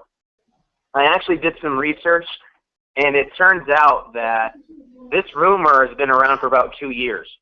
And the only difference with this new thing is that they decided to put Zab's name in it. So here's the thing I got. So for the past week, there's been a rumor that Zab Judah knocked out Floyd Mayweather in a sparring session. So the worldwide sport of boxing broke the rumor on September 8, 2013. Just listen to what I have to say. Quote, Floyd Mayweather was knocked down during a sparring session on Thursday night. Our snitch, who is on hand at the Mayweather Boxing Club, who spoke on the condition of anonymity, of course, because he doesn't want to know, he doesn't want anyone to know who he is. Quote, Mayweather got hit with a good shot, a left hook to the body, and he went down. The insider added, to my knowledge, money has never gone down ever, not in sparring or in the ring. But the insider also added, it's not unusual for a boxer to get hit hard in training and go down. And Floyd responded well. He got up and finished the session, and he beat the boxer who he was fighting to a bloody pulp. David Mayo of M Live actually went to the Mayweather camp and asked the question. And, of course, the straight shooters from Mayweather camp gave him a really funny look because they had no idea what he was talking about. They were legitimately baffled. Quote, they looked at me like I had 3 heads. Now, here's a new quote from the new article that came out about Judah dropping Mayweather. Quote, Zab hit Mayweather with a good shot, a left hook to the body, and he went down. To my knowledge, money has never gone down ever, not in sparring or in the ring, said the source. It's not unusual. You see the point. It's the same shit. And it's not true. So that's why Zab Judah had to get out on Twitter and say that it didn't happen. So some clever asshole decided to take quote, fabricate it, and put Zab in it. It didn't happen. But good work, Ryan. The only thing we can confirm is that Mayweather has knocked out somebody in sparring, but we don't know who it is. Cody Crowley, undefeated prospect, 3-0, 2 knockouts, said that Mayweather knocked out someone in the second round, but we don't know who that is. All we know is that it wasn't Zab Judah.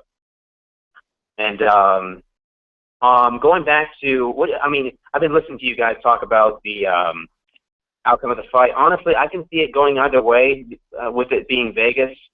Honestly, I mean, I've run simulators on this. The first one turned out to be draws. In 10 simulations, Mayweather won 4 of them, lost 3, and then there was like 3 draws. I mean, it was pretty ridiculous, but it's all gonna depend. I think Mayweather's gonna start off quicker than Pacquiao. There's gonna be a big difference there. And heck, Pacquiao even has a chance of dropping Mayweather, and vice versa. It's gonna be a really good fight, and I can see it ending a majority decision or a draw for either fighter. A majority decision for either fighter. I can see it going for either guy because there's a lot of judges. I don't know. You sure you're not just trying to be safe? What? You sure you're not just trying to be safe? Oh no, I'm guessing I'm being a little safe, but my initial call was going to be draw. But heck, I'll be a warrior. I'll say Pacquiao takes it by majority decision, and it's going to be a controversial one to the point that Mayweather's going to want an immediate rematch in September. Well, I don't see that happening. But listen, let me get to some other callers. Go ahead, Robbie. I was going to say, for the sport of boxing, that would be great if we had an immediate rematch. But I don't know. This fight, it has so many angles and so many variations. It sure does. Let me see here. So, I'm going to get to... Okay, that Skype caller fell off, so I'll just take another call here. What we got? AB, what up? Hey, Ness. Hey. I would have played your intro, but you didn't sound too enthusiastic about it the last time, so I took it back. Oh no, I don't mind. It was just kind of surprised. I didn't know because it was the first time you played it. That's fine. You know, AB, so I gave you a Broner rap, but you didn't appreciate it. It's okay. No, I did. Like I said, you just caught me off guard. I'm just messing with you, brother. Go ahead. All right. So just going to touch up on what you guys were talking about earlier regarding Manny, his fundamentals. The thing is, Manny Pacquiao does lack fundamentals. If you look at, and I don't think you can really change that because he never really had that amateur pedigree. He got with Freddie Roach after like 30 fights. So, you can only change so much, but he does have those physical attributes. Now, the thing is, a lot of people are saying Mayweather's going to walk him down. Mayweather might stop him. Guys, the Mayweather that fought Arturo Gatti, which in my opinion was the best version of Floyd Mayweather, that Mayweather doesn't exist anymore, okay? He's not going to change his style and be more aggressive, okay, against a guy like Manny Pacquiao. If anything, he's going to be more cautious, okay? Now, having said that, Manny's style also changed after he got knocked out by Marquez, okay? The Manny Pacquiao that beat AB, I gotta just stop you because that was the point of the show and the sparring footage that Mario explained. We're used to seeing him not be aggressive, and we're used to him doing what we don't expect him to do.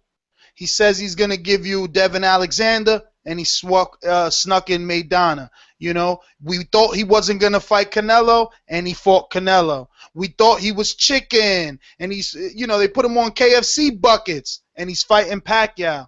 So you think he's not going to be aggressive, and he is. Because every other fighter that's been aggressive with Pacquiao has had success. Okay, since the Gotti fight, his fighting style hasn't changed.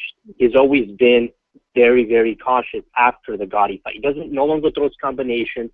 He's a pot shotter, okay? And you can't go by that sparring footage because that sparring partner was slow as a turtle. Okay, but what about the Cotto fight? What about the Cotto fight? Yeah, the Cotto fight is not the same Mayweather that fought Arturo Gatti. That's not even close. But it's still an aggressive Mayweather.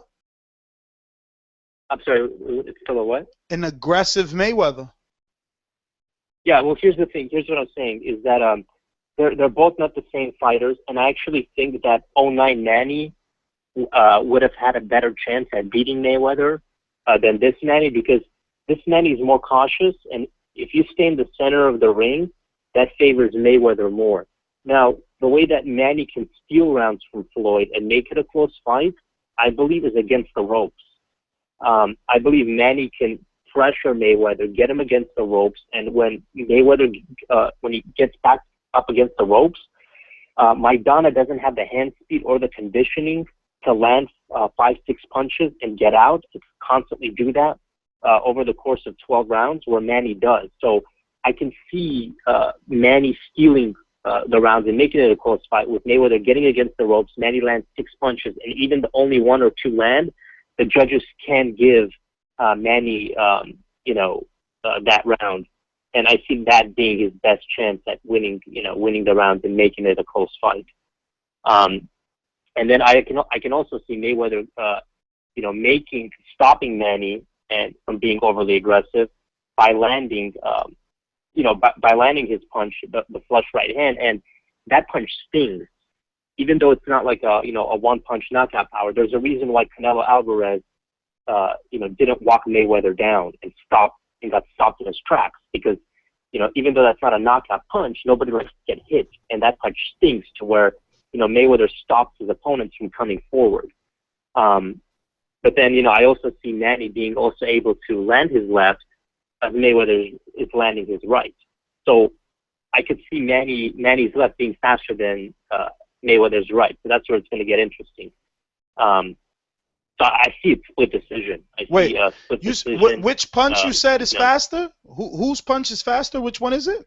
I'm saying that I could see people are talking about Mayweather landing his right hand, but I could also see, because Manny's a southpaw, when Mayweather is about to throw his right, I can see Manny catching him with the left before Mayweather lands the right. Because if you look at the Guerrero fight, Guerrero was just about an inch away from landing his left, who's also southpaw, as Mayweather threw his right, and Manny's left is much faster than Guerrero's. You can't use Robert Guerrero. He did a horrible performance in that fight. No, I'm not talking about the performance. I'm talking about because they're both southpaws. When Guerrero threw his left, it came within inches of landing on Mayweather, and Manny's left is a lot faster. Yo, the problem I see with that, though, is a lot of times when Mayweather lands that lead right hand, he does a quick drop step. Even look at this sparring video, which I just shit all over, but I mean, the moment he goes for that lead right, he takes a quick step back, drops steps, pulls the shoulder up close to his face, then he extends out with the right hand. So for him to do the right hand, there's only really one time he does that right hand, or there's two times, I guess, but the majority when he does that is after that drop step or when he's got a high guard. The high guard is out of the question. I don't think he's going to be doing high guard lead right hands. He's going to do that quick drop step back and land the right hand. So that's the only problem I have with that is I definitely think that I see where you're coming from, but when he does, where I think he's going to start landing these lead right hands against Manny Pacquiao is off of the angles and off of the defense and counter-punching ability that he has to then put forth towards Manny Pacquiao. So I see where you're coming from, but if he's going to be successful with that right hand, he needs to move back and then deliver the punch when he's out of range. If that makes sense to you. All right, AB, man, thanks for calling in, brother. Let's get to some other people here. Before we get to some other callers, you guys want to chime in on anything you've heard any of the callers say? I want to hear from Enrique. Enrique sits there quiet the entire show. You talk, bro. Right. So the caller AB was just saying that Floyd would land his right, but Manny would also land his left. I think Floyd's going to keep the distance. I see it a dogfight for real, and the whole entire time in my head, I'm seeing, okay, how does Floyd land the right? If a powerful right, if he doesn't have the distance, I feel Manny is going to be going in and out, in and out, in and out, and stamina is going to be up there. And again, I'm going to reiterate earlier when I said Floyd was looking at the clock. I keep thinking about that because it's going to be a different pace than a Maidana. Maidana was wild. Pacquiao's wild, but Pacquiao will not stop the wildness, and the combinations will be happening, and it's all going to be against the ropes. How does Floyd take Manny to the center of the ring? I don't know. That's for one of you diehard fans to explain that part. One thing we've never seen, and correct me if I'm wrong, in Floyd's 47 fights, have we ever seen a fighter overwhelm him with punches and him not know how to deal with that? That's the one chance that Pacquiao has because he throws so many punches. You have to be able to overwhelm Floyd with pressure and work on the inside and stuff like that. But with Floyd's size and his speed and his quickness, I don't know if Manny's going to be able to do that. But that's the one weakness that we don't know if Floyd actually has that because no fighter, in my knowledge, has ever been able to do that. Great point, I Robbie. would say that I'll say the first four rounds of the first Maidana fight, he did overwhelm Mayweather. Mayweather was like, oh shit, I don't know, I didn't realize this is what I was in here for. It wasn't until after those first 4 rounds of the first Maidana fight that he was like, I need to get my ass off the ropes. Because you got to remember, Floyd Mayweather is very confident inside the ring, outside the ring. He feels what he's doing is exactly correct in the way it needs to be done. So the first 4 rounds with Maidana, he was like, I'm just going to be Floyd Mayweather and I'm going to win this shit easy. I'm going to win with no problem. The moment he found out that this was not, he wasn't making necessarily a boxing fight. It was more of a street fight. Any boxer would tell you on a street fight, your biggest concern is that man charging at you and overwhelming you. You could pretend you want to have a jab. You could pretend you know how to pick your shots. But if a big-ass man comes charging at you, you're going to revert to boxing and it's going to overwhelm you. So that's what I would say is that it has happened before. He has been overwhelmed. But what hasn't been happening before is once he makes that adjustment and he's able to figure you out, is there anyone out there that can make an adjustment on his adjustments to figure that out? Because once you overwhelm him and you start winning some rounds and he adjusts for you, how do you win in the middle of the fight? Like, to beat Floyd Mayweather, he has to be against the ropes and you got to trap him in that corner and keep him there. If you're going to be in the center of the ring with Floyd Mayweather, it's not happening. Especially with Manny Pacquiao, he's going to be longer. He's going to be just as fast. He's going to be able to pop shot you and keep you on the outside of that quick jab that he has. His cross is so fast, you can even say it's like a jab. So the one time I would ever say that I think a fighter will actually follow you, 9 times out of 10, when you have a fighter in your ring, you never tell him to follow. You cut off the ring. The one time I see following might be successful is with Manny Pacquiao, only because he's able to turn. He's able to throw punches off balance. He's able to do certain stuff, and yes, there might be repercussions because of what he's doing. But you got to take a risk in order to get in there and be successful against Mayweather. You can't go in there and try to outbox him. It's not going to happen. You can't go in there and try to overwhelm him. It's not going to happen. It's all about risks. Is Manny Pacquiao able and willing to take the risks necessary to make Floyd Mayweather vulnerable? I don't think so. But with that said, because let's face it, folks, if you're going to beat the best in the business, you're going to have to overwhelm him and do things like this for 12 consecutive rounds, because you cannot. It's not even take overwhelming. a break. It's adjusting his adjustments. You cannot take a break. You're gonna have to have your best stamina of your life, because the minute you take a break and take a breather, that's when Floyd's going to make his adjustment, and then the party will be over. All right. The overwhelming is what got closest to defeating Floyd, right? Exactly. So I see Manny Pacquiao overwhelming the whole entire fight. The one guy I've seen that had some success in changing game plans, as you said, James, and adjusting to the adjustment was Cotto. If you remember in that fight, he had most success in the middle rounds. It wasn't enough, obviously, but he did adjust as the fight went on. And Manny Pacquiao, for whatever reason, in the second Bradley fight, injuries or not, he did come on stronger in the second half, and much of it had to do with Bradley's stamina, but he did do some things different in the second half of the fight to close the show in strong fashion. And I will say, at the risk of having all the Philippines attack us, because Ness remembers what this was like when everyone shit on us because we picked against Pacquiao, Bradley was going for the knockout in that fight. He had rather won by knockout and lost by UD than actually, he would have rather have gone to, he wants the knockout more than he wanted the actual decision. So let's really not take that into context, because I think that Bradley was fighting out of his position. But with that said, this is a different beast. Look at us argue. We're all arguing, oh, Manny Pacquiao got hit. Look at how he got hit by Chris Algieri. We're talking about a sport in which you get hit hundreds of fucking times. Oh no, this is the business. It's like saying Michael Phelps got wet. So we're really nitpicking. Let's remember for a second that we're dealing with, to me, personally, the two best pound-for-pound fighters. You bring Vladimir Klitschko down to 147 somehow, make him small. I bet you both these motherfuckers fuck him up, all right? All the Ukraine could come at me, or Russia could come at me for that shit. But what I'm saying is, look at us argue about this shit. Let's not take this out of context, I guess, and say, these are the two best fighters in the whole world. Both of them are going to go in there with a game plan. And yes, I'm picking someone else, but I could be completely fucking wrong. We could all be completely wrong. Floyd Mayweather's never been in the ring with someone at the talent of Pacquiao. Pacquiao's never been in the ring with someone at the talent of Mayweather. That's what makes this fight so beautiful. Yeah. All right. So, except one guy looks average. But let me get... Haters. Let me get to some callers that are on Blog Talk here. They kinda believe. I really believe. They think they good. I know I'm great.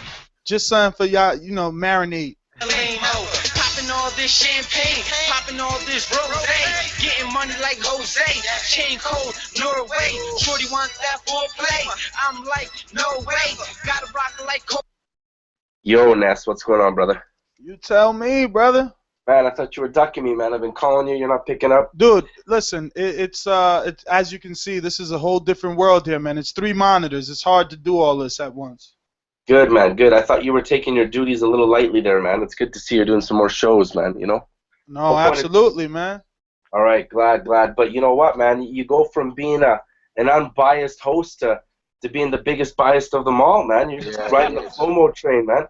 Too hard, man, too hard. You know what? The guy in your position, you should be saying this is a 50-50 fight, exactly what James just said right now. None of these guys have ever fought a competitor to their level yet. So for you to say that, you're making it seem like Pacquiao's this fucking bum.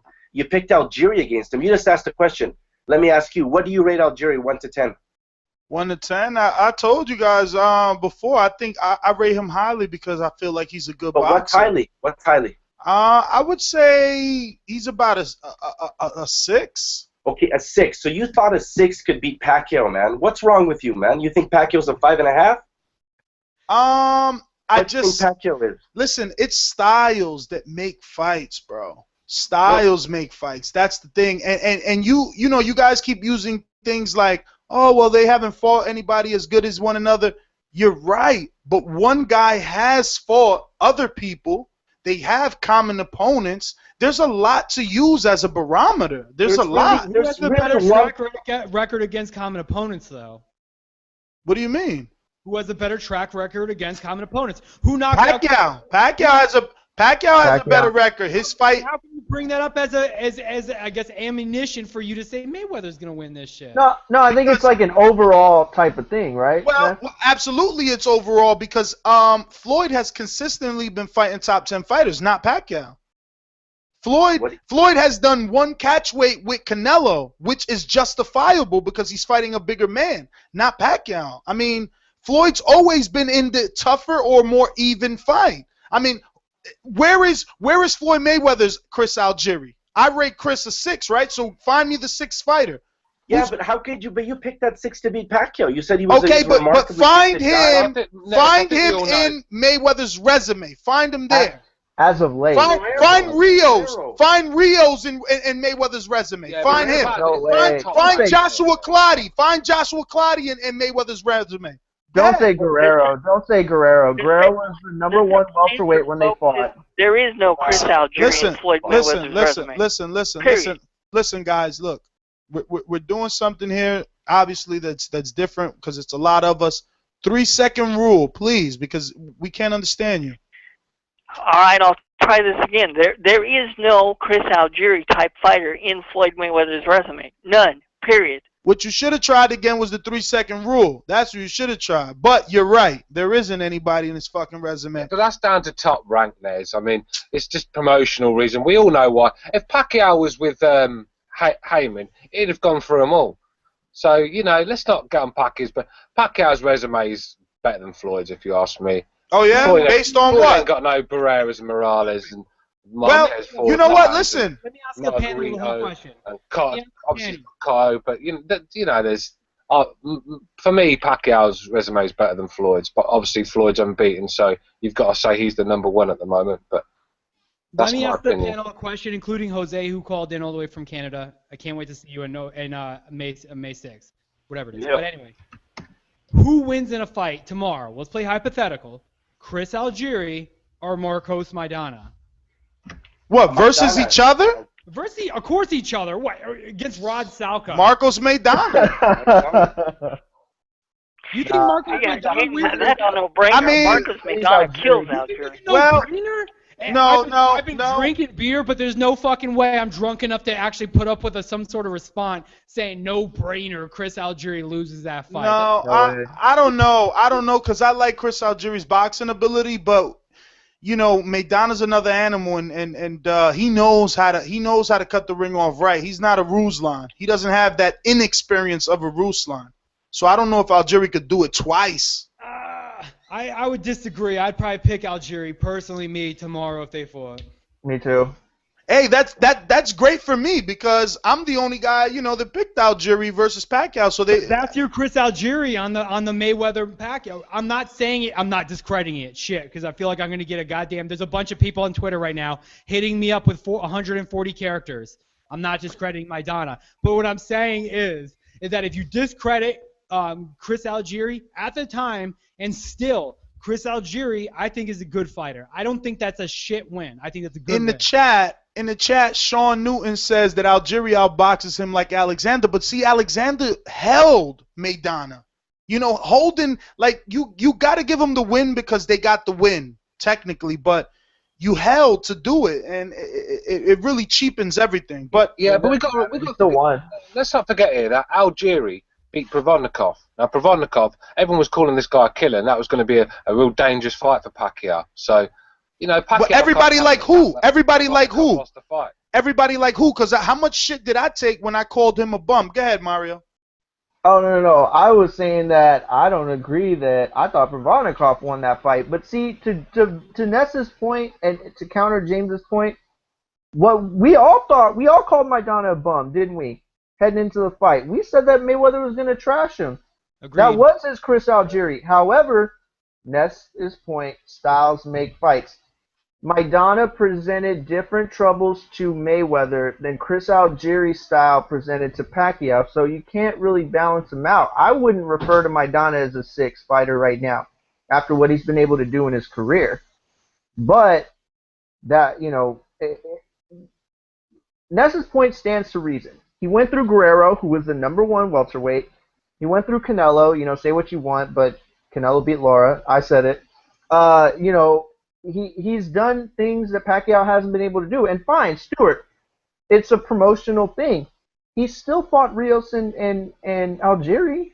He still fought him, so it doesn't matter if he was handcuffed. I don't think Robert Guerrero, for the record, was the #1 welterweight at that time. I still think Yes, it he was. was. Who was? He was. He was the #1 in the WBC, and that's why Floyd faced him. Oh shit! So now all of a sudden all of a sudden sanctioning rankings are the end all be all. I'll tell you what.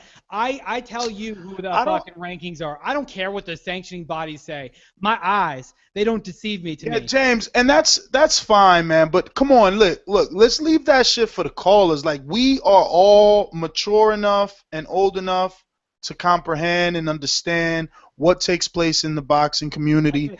And when Guerrero was a 135-pounder calling out Mayweather, we laughed at him. He continued to do it for like 2 years. He got himself 2 welterweight fights. He fought the WBC Eliminator versus 18 and became the WBC Silver Champion. And then he beat Berto and became the mandatory for Floyd.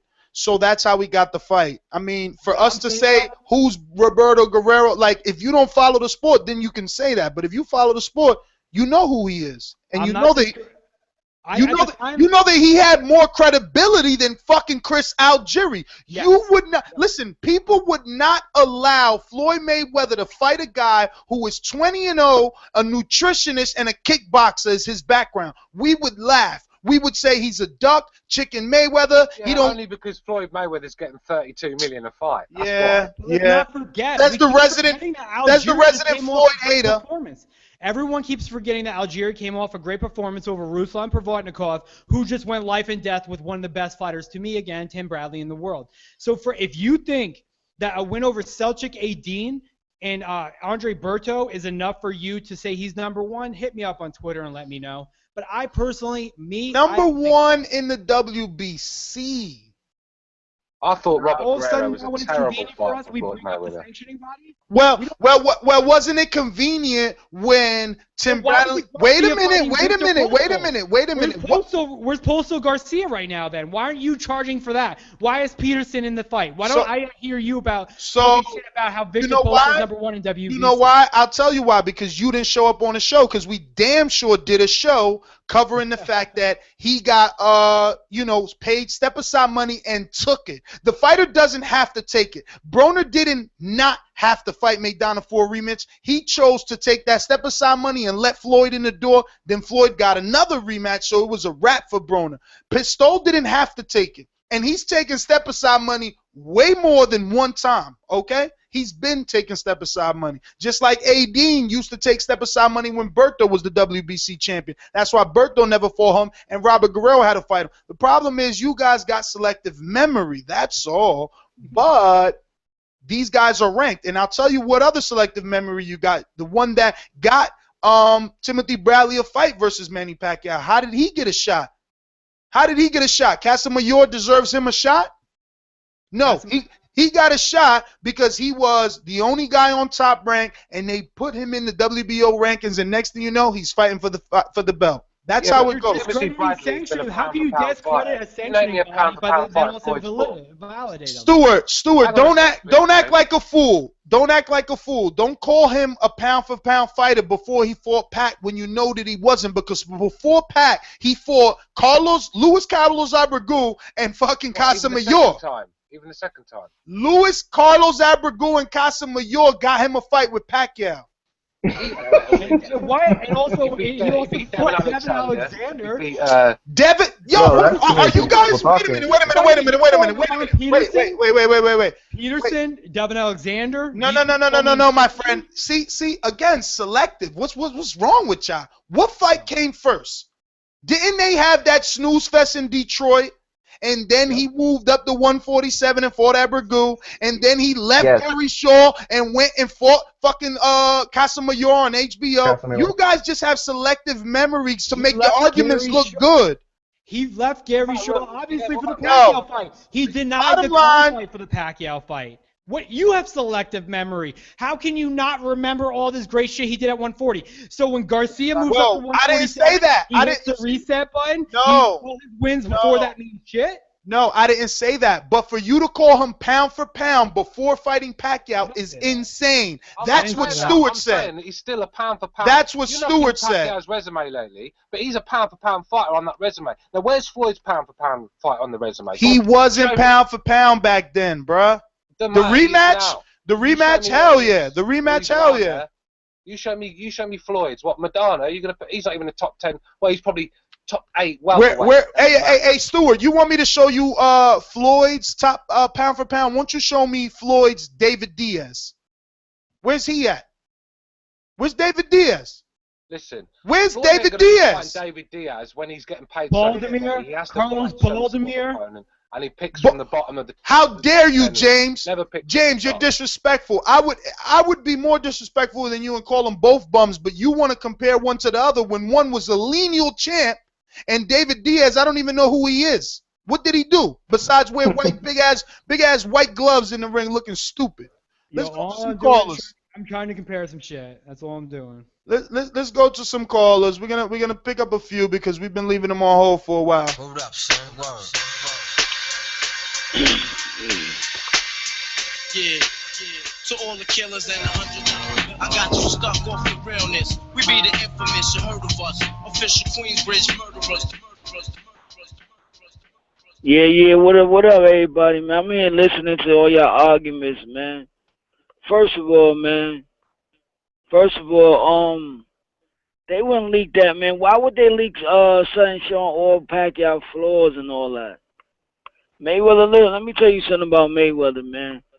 And to make it, it's no competition. Let me tell you why, man. Because, yo, Guerrero and all them, they had no foot movement, man. Pacquiao, yo, they slow, man. That's how Mayweather picked them apart. Even with Guerrero was real slow. Mayweather was dipping all that, counting him and all that, because he's slow. Pacquiao got foot movement, and he's faster than that. That's why he fought Canelo. He wouldn't have took that fight if he knew Canelo wasn't flat-footed like that. If Canelo had a little more speed, Mayweather would have ducked him. Right, I'm telling you, Mayweather would have ducked that fight. You know what I'm saying? Speed is what's gonna kill Mayweather with Pacquiao. That speed. Guerrero wasn't fast enough, and Madonna wasn't fast enough. And Madonna was missing by inches. Pacquiao not missing like that. Let me tell y'all, and that's all I want y'all. And that's all, y'all should know that by now, man. Y'all should already know. There shouldn't even be no argument about that. Everybody Mayweather fought was slow. And that's what's going to kill Mayweather in that ring. And let me tell you, that other spawn with his girl showed, Mayweather ain't throwing no punches like that. The reason why he throwing no punches like that, because he had the headgear on. Mayweather defense first, man. Y'all should know that about Mayweather. Mayweather ain't throwing no combinations like that. You know what I'm saying? Now like that, unless he got Pacquiao hurt. QB, so you that's all I gotta say, picking man. Pacquiao? Y'all elaborate on that, man.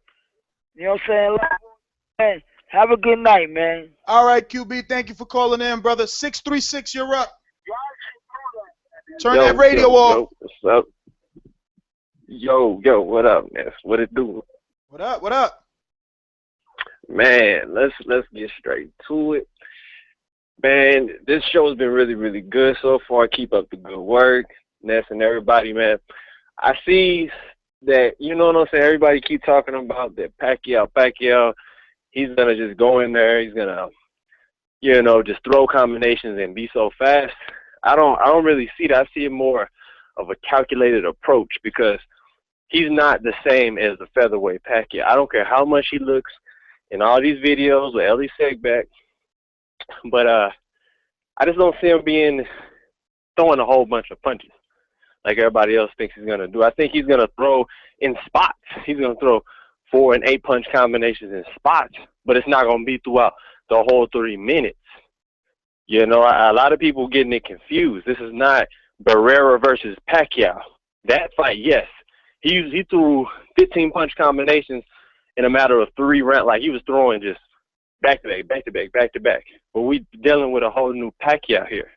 Like, I really think he's going to be more calculated in his approach. He's going to set things up with feints, different feints, because I saw in an interview with, I think it was Steve Kim or something like that, and he was talking about how they're going to use feints and they're going to do different things instead of do the same, you know, jump with the foot step and all that stuff. Like, they're going to do different things, like different side-to-side movements and more footwork. Because you're not going to beat Mayweather just trying to throw something. Mayweather's too smart. He's just too smart. I'm sorry. Like, he's too smart. He's too accurate. And if you make a mistake, what does he do? He always talk about, if you make a mistake, you have to pay.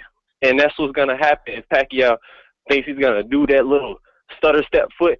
Boom, straight right hand. Pacquiao knocked out flat on his face, and everybody will drop their jaw and go, oh, my God, I didn't know he could get knocked out. Yes. The force of him coming forward, lunging, because he's off balance. Mayweather, all he has to do is take a half step back. He has the longer arms. Pull counter. It's called pull, and you counter with the right hand. Bam. And people keep saying he has no power. Mayweather just makes it, you know, easy on himself. I really don't feel like he tries to knock these guys out. Now, Cotto, he was trying to knock him out, it looked like, in that fight. But with Madonna and all these guys, he was just trying to just show that he's the better class, that he has more boxing ability. But what do you guys really honestly think? Do you really think Pacquiao's going to throw 12, 16, 18 shots while Mayweather's putting his arms up on the ropes, or either he's, you know, doing his shoulder roll defense like he did with Oscar De La Hoya while Oscar was throwing shots, like throwing back-to-back combinations? He might try, but he's not going to land. And see, you make a great point. I forgot, I didn't get the name of the caller, but you make a great point, caller, because Floyd's power, it's a sneaky power. You know what I'm saying? Like, it comes from the moments where, you know, how many fighters have we heard say the shots that hurt are the ones you don't see? Those are the ones that Floyd lands. He's got enough power. I don't know if he's not going to flatline him like Marquez, not at all.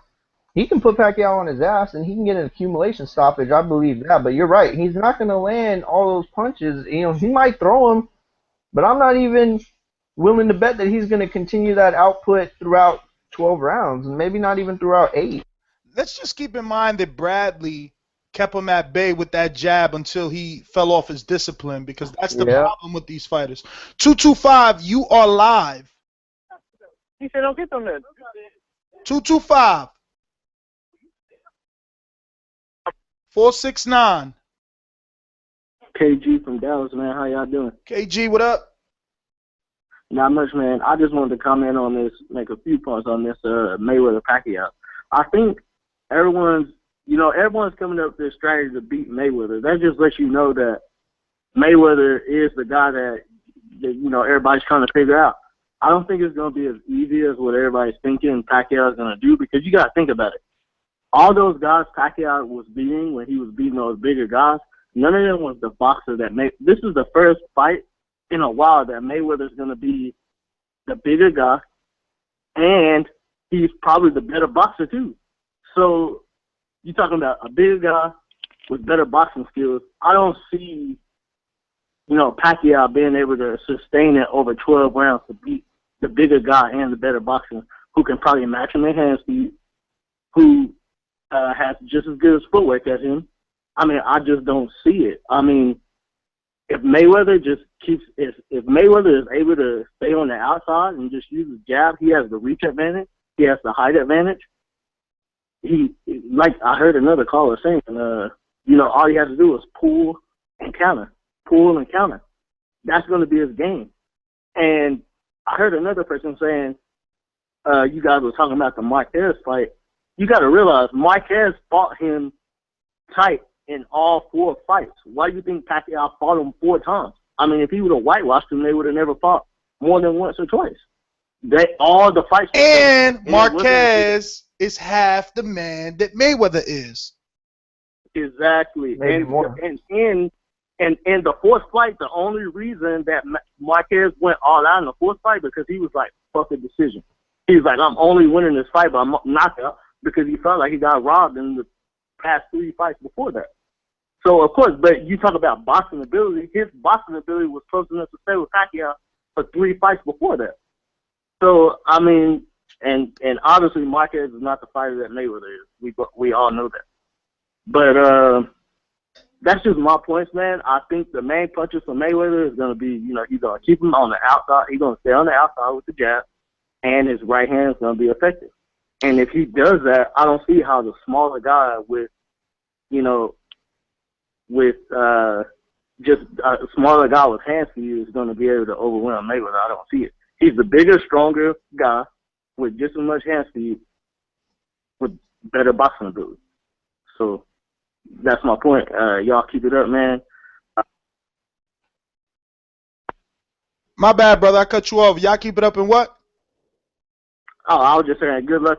Keep doing the show, man. I keep listening to y'all, and that's that. All right, brother. Thank you. Before we get to some other callers, we're going to get to some iTunes reviews because you know that I appreciate them, and when you guys take the time to write them, I got to talk about them.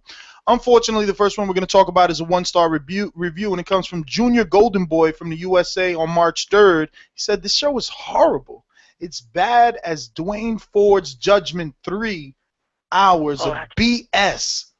As a true boxing fan, this show should be canceled like The Contender. Nothing but fighting and bickering and belittling callers. However, some of the calls they take are from jackasses. So that's his review, unfortunately. And the title is Draw. Who's got the background noise there? Right here. Okay. All right. That was Robbie. All right. So the next one is Awesome Show, and that one is in Stitcher, and it's from Rook. He says the Boxing Voice is easily the best boxing show out there. I've been listening for about 5 months now, and I've learned so much about my only and favorite sport. Ness runs things very well with Robbie, Stuart Little, James. All on the show have excellent boxing knowledge. There are some very funny callers. Some very funny calls in fans like Wood and QB. Truly hilarious. I've watched boxing for over 50 years, and I'm definitely a hardcore. So if you're into boxing, this is definitely for you. Thank you. The next one is from, this one I wanted to get to you guys, man. This is the best boxing podcast, and guess where this one comes from? Amazing. Comes from Kazakhstan. So Triple G, stand up. The Boxing Voice is the best among many boxing sport-related radio shows. I've been listening to the show for 2 years, and the quality of the show has improved significantly since first time I listened. The Boxing Voice is a great platform for anyone who wants to discuss boxing, share opinions, and listen to others. Although I can't listen live, as we have it here early Monday and Friday mornings because of the huge time difference. First thing I do when I come home, I listen to the Boxing Voice. Vic is my favorite host, as at 90% of the time, our opinions match as if he's expressing my thoughts. Vic and I are like Ness and Robbie. Ness is very passionate about boxing and dedicated to the show. I would like to say thank you to you guys and keep on growing. I don't know what that VV from Kazakhstan. Oh, that's his name. Triple V. Instead of Triple G is Triple V. That's funny. Next one That's outstanding. Next one is short and sweet. It's titled Great Show, and this one comes from JPP05 in the U.S. Great boxing talk and debates. And this one I wanted to get to you guys too. The best boxing podcast, period, is the title, and it's an iTunes review, and it's by Suleiman, not the Amir Mansour fanboy in parentheses from the UK. Not just the best boxing podcast, not just the best sports podcast, the best podcast of any kind. Boom! From brilliant hosting of Ness and his pals to the entertaining callers such as Wood and the Maniac, everything about this podcast is perfect. Ness really is the man. He's completely mastered the art of having a smooth running podcast that keeps me listening for hours on end.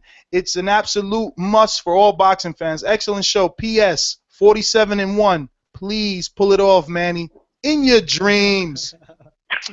In your dreams. All right, we're gonna give 3 honorable mentions and well, it's a lot of honorable mentions. Damn. All right, you guys are gonna be mad because I know everybody wants me to read theirs, but we can't. But okay, so this one is coming from Fuck My Life, What the Fuck USA. Damn, there's no way. You see, for all you guys to email me and say, Ness, clean it up, it's almost impossible. Even the reviews have curses. The hosts and the co-hosts are great, complement each other very well. Fun place to hear boxing news and hear boxing fans call in with different angles of what they think is going on in boxing, in the boxing scene. The Boxing Voice does not cut any corners.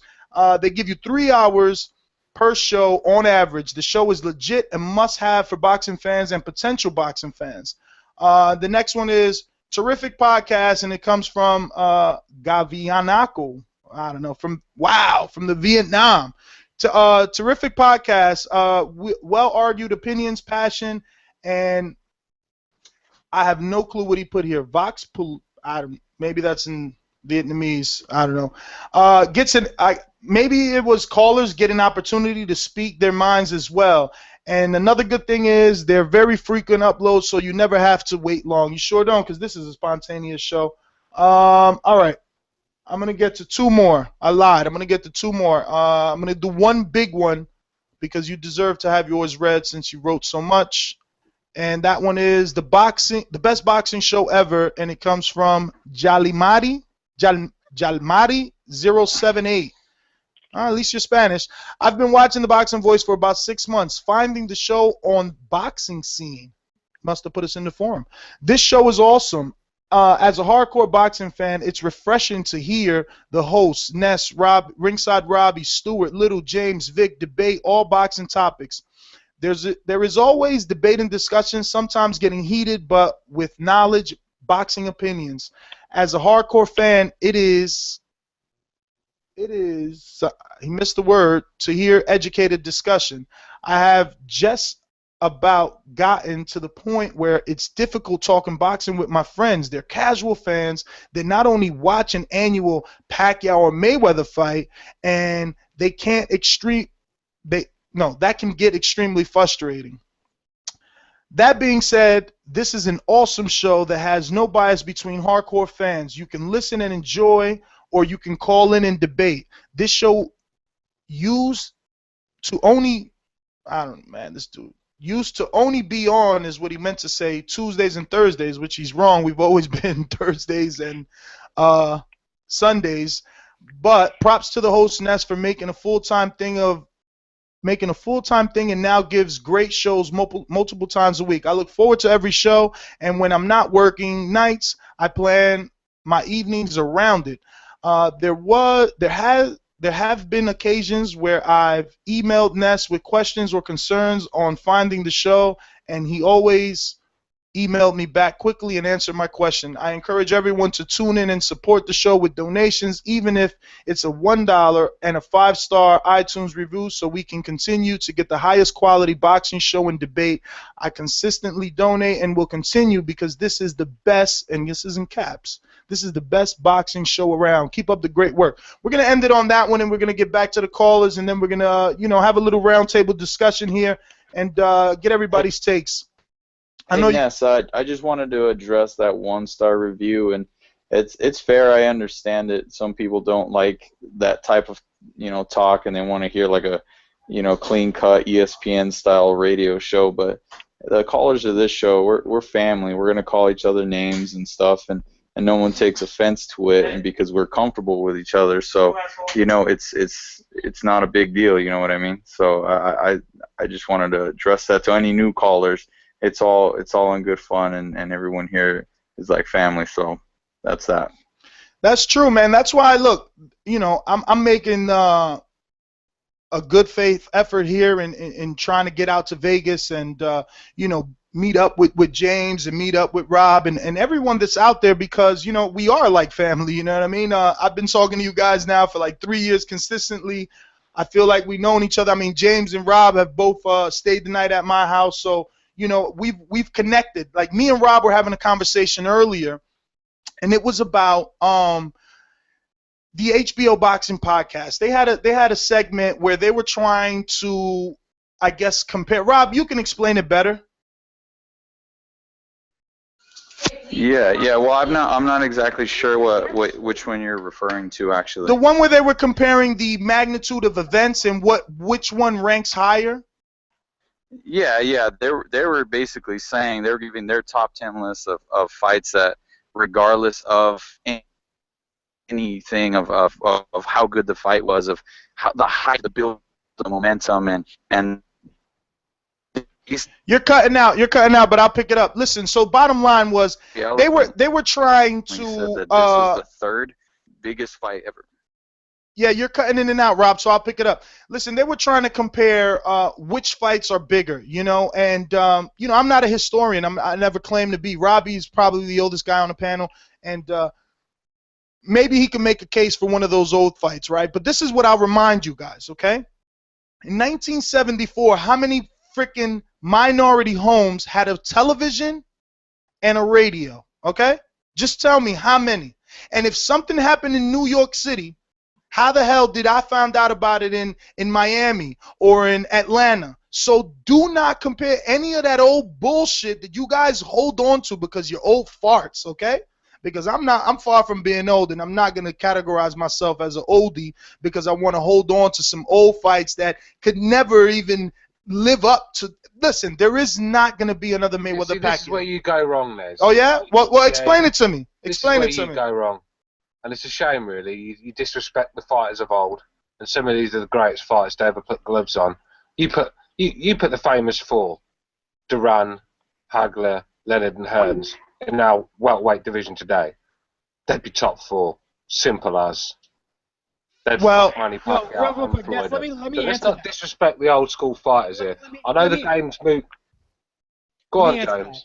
For all the people that are looking on YouTube, please take a look at my shirt I'm currently wearing right now. I'm currently wearing a Sugar Ray Leonard, Marvin Hagler, Tommy Hearns, and Roberto Duran shirt. Don't get me wrong.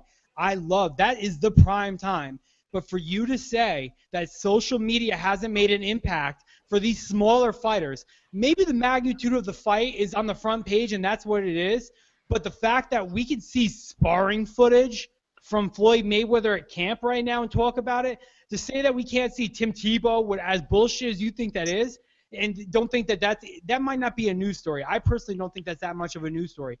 But for you to say that the magnitude of which the fight is right now with Manny Pacquiao isn't what it was back then, that's crazy to me. Forget about what it was back then. How could you compare something back then to this now? Exactly. Mike Tyson, People that know zero. People that know zero. Hold on. Mike Tyson was a different story too because he had a lot of hype behind him. But what I'm saying is not just the Mike Tysons of the sport right now. There's people that literally know nothing about the sport watching ESPN, know nothing about the sport, see shit pop up with Floyd Mayweather and Pacquiao, and they talk about it. The only way you would have gotten this before is if you flipped to the sports section and you saw boxing. It wasn't like the front of the newspaper that had, Sugar Ray Leonard's fighting Marvin Hagler. All right, that wasn't the number one news story. Maybe it was in the sports section, but it wasn't the number one news story. What I'm saying right now is that the impact and the actual magnitude and the net that is caught around the world right now,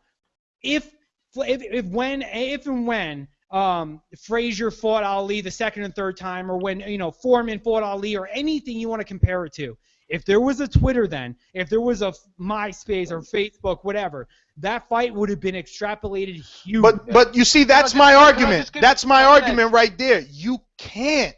You can't do that. You can't say let me give you some numbers. If. Let me give you some numbers, right? Oh. What do you think Floyd Mayweather Pacquiao do? 4 or 5 million? What? Yeah? Pay-per-views? Yeah. Yeah. What are you gonna do now? What on NBC? What would they do on NBC without pay-per-view? Chris Eubank, Nigel Benn. Let me finish, please, Jane. Chris Eubank, Nigel Benn did 20 million views in the UK. Yeah, was it on free TV? We've got a population of 60 million. Was it on free TV? What do Arce do in Mexico? What do Gonzalez and Arce do in Mexico? Yo, you know what? I mean, I like you because you're constantly gonna combat me, but you just sound like a fool.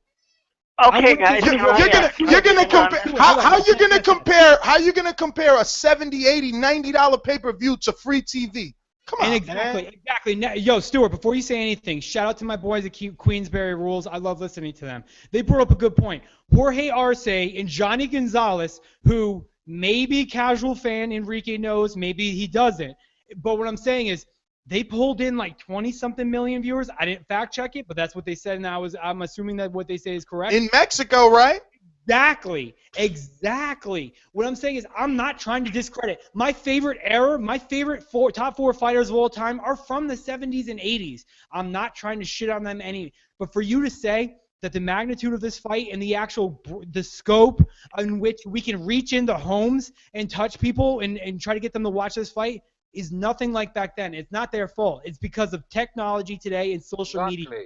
And there's hates on the old school fighters too much. I'm not hating, man. I'm just saying you can't compare. The roots of boxing. I mean, I'm not hating. I'm just saying you can't compare that stuff to this, no, man. Of course you can't. But no, you can't. Can I get in here, guys? Since I'm the oldest one, and I've actually seen a lot of these fights. Watch that fight. Look. Yeah. 5 million people in America watch that fight, but that was nothing compared to some of the old fights. Used to, like I said, Eubank Ben 20 million in the UK alone. So some of these old school fights were bigger than you think. It's just that because you don't know them, you think they was just in some little hall somewhere. Yo, what are you talking about bigger than I think? Because he did 20 million. Whip-de-fucking do. It was on free TV. Won't you Google some of Richard. Yo, do me a favor. Do me a favor. But Stuart, I didn't cut you off. Do me a favor and Google Ray Leonard's numbers or Duran's numbers or anybody else who fought on regular TV. What would Pacquiao and Mayweather do on free TV right now? Like the Furman. You sound insane, man. You sound insane, dude. You sound insane. You're really gonna pick the first fucking boxing card that came back to TV after 30 years to compare it to Nigel Benn? You're the biggest loser I've ever met, man. I mean, if you're not looking for an advantage, anyone hits you with some facts, and how is that facts, Stuart? Think about what you're doing. How unfair of a comparison is to take the first fight after 30 years on TV and compare it to one of the greatest middleweight fights? But no, I wasn't saying that. What I'm saying is you're comparing boxing to being a lot bigger than it was back then, and I don't. Now he's saying he didn't say it. I mean, what the fuck? Is this not recorded? Hold on, man. LOL, you're live, man. Talk to us. Ignorant Nez. You say LOL? That's you. All right. First, I want to address Stuart real quick. You right, Nez. This dude say the dumbest shit. I remember the Algeria punch as hard as Mayweather. Now he comparing like the stars compared, like you just said, 30 years ago. Like this dude say the dumbest shit, man. What do you mean the dumbest shit? Man, well, he did remind you when you said that Algeria punches as hard as Mayweather. You probably don't even know the fighters I'm talking about. You sound dumb shit. You're a Floyd fan. Who else do you know? Go on, give me some boxing knowledge. Wait a minute, Stuart. Wait a minute, Stuart. Stuart, let him get his call. Let him get his call, Stuart. Why are you so angry? I'm not. I just wanted to address that right there. I got nothing for him. He'll jump in because he's still angry right now. He calls himself LOL and expects me to take him serious. God, man, can I get my call in, son? I can't control him, man. I can't control him. No. Normally when I call from a number and I have to tell you all I'm gonna get feedback, and then my phone not gonna work, so I'm gonna get my point out. Let me talk to y'all real. I just want to go back to James' point about the ring intelligence of Manny Pacquiao, and he blamed it on the size and stuff like that. And I kind of agree with him. And then I look at guys. Let me just break it down first. Yuriorkis Gamboa. A guy, when he first gets in there, he fights Crawford, much bigger, and he's controlling everything. He controlling everything until he just decided to say, I want to fight. So I don't know how many Pacquiao getting hit with these same shots over and over again, because that video showed the same right hand. And in comparison to Canelo and guys like Maidana, they turn their heads and they get these shots on their like foreheads. They get them on the side of it. This man literally get them on. He blocked with his nose. So yo, real quick, let me counter off that point.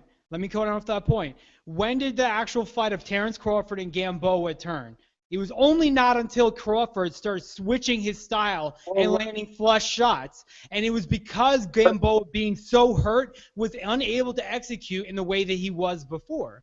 So to say that it was his size and blah, blah, blah, what I'm saying is when Crawford made the adjustment and was able to switch and start landing shots and then hurting. I don't know if you've ever boxed before, But when you get hurt, it takes away from your stamina. It's not just as much as you getting all foggy in your head and you start seeing black around your eyes. Your stamina and your adrenaline starts going crazy, and shit starts to tank. Let me make a point to you. Let me Short, make a point to you. quick, Roy, and for Roy Jones said, Go. I'll let you Roy go. Jones said, Roy Jones said Crawford should not switch in that fight because he'd take a big shot. Remember that? Is he breaking up for you? Can you hear me? I can hear you well. I can hear you well. You sound really bad, brother.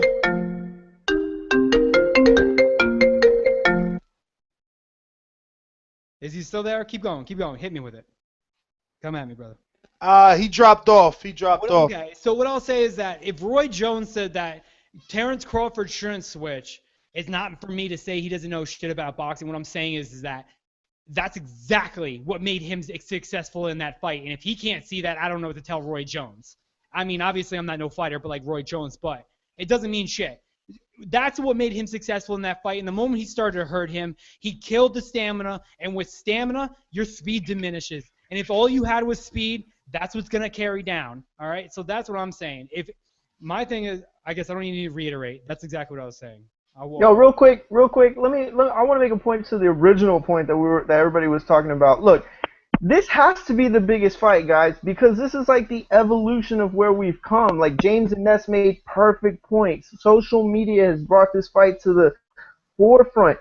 It's not about shitting on, Leonard and Durant and Ali and Frazier. It's not about that, guys. Look, we would have considered the 80s to be the most evolutionary time in technology gains, right?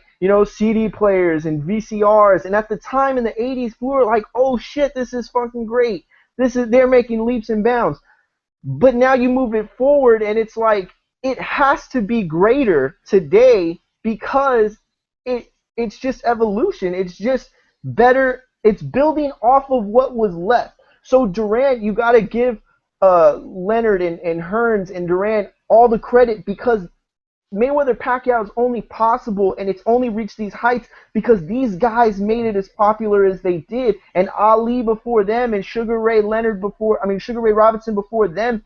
Guys, this is bigger because those guys made it possible to be bigger. You know what I'm saying? Like that's where we're at. That's where we are. This is a bigger fight because it's a bigger fight because of the evolution of where we've come in boxing and social media, all this stuff. It's just a bigger time in the world.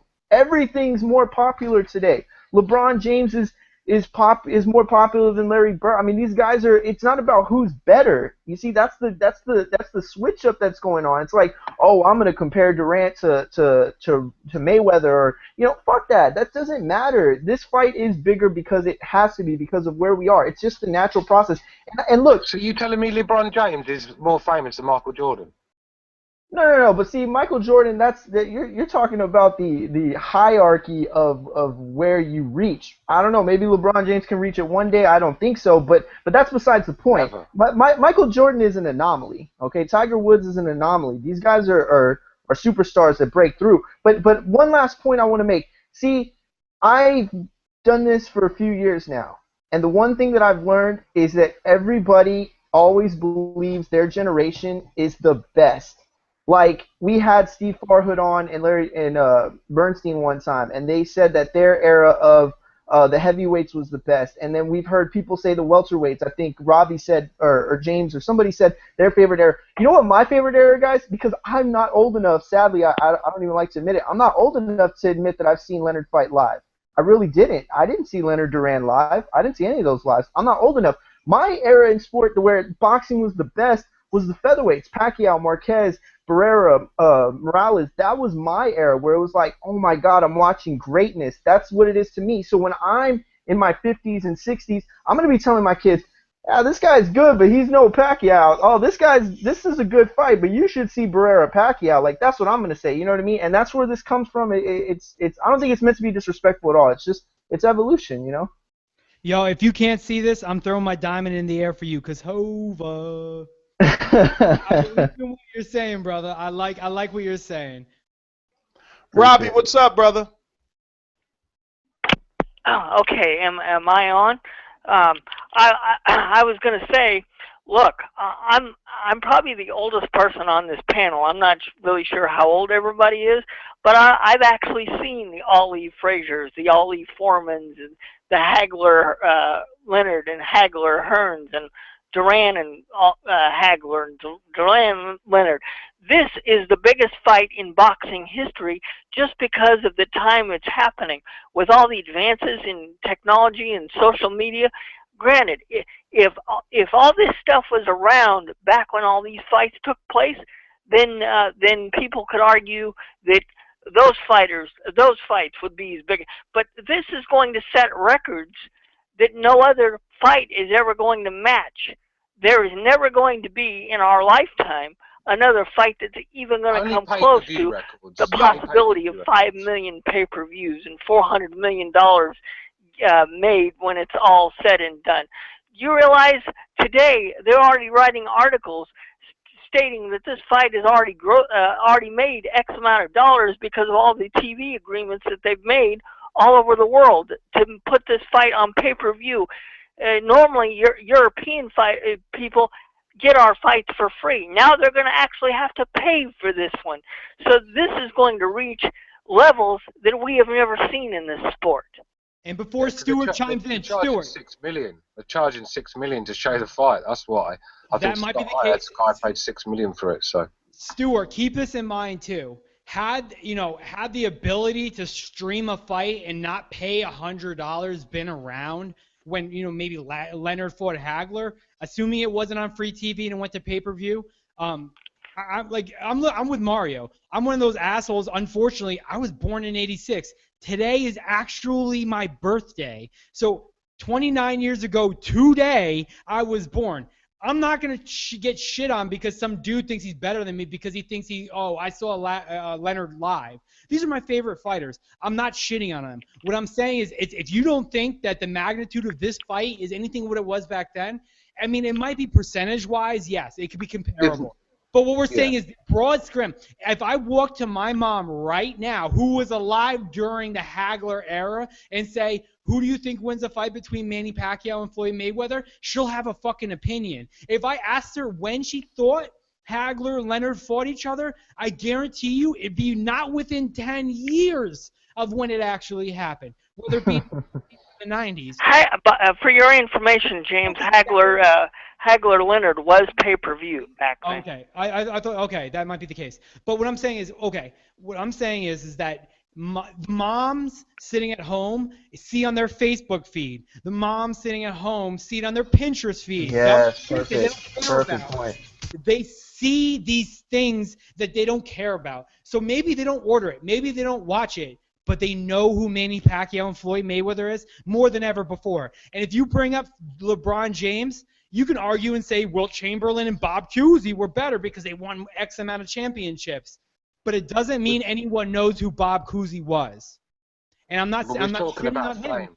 And I know for a fact that he was talking about how times move on and how boxing's nowhere near as big as it used to be. This fight is the only fight that will make these numbers. You could stick any other two fighters in, and trust me, no one, most of these casuals won't give a fuck about it. Simple as. So back in the day, mate, trust me, these fights were huge. Trust me. These fights were huge. These fights were huge, and fight fans were connecting from state to state. Yeah, well, right. 300 million watched. I just read a comment where 300 million watched Foreman Ali. On replay, right? On replay, right? Of the planet. That's crazy. I want to fact check that. That's completely false. I guarantee it. This is coming from Stuart Little. Worldwide, not in America. Worldwide. That's all the United States watching. Think about what 300 I just said million worldwide, is. James, not America. I get that, but assume no one was watching. 300 million is almost the equivalent of almost the entire United States watching.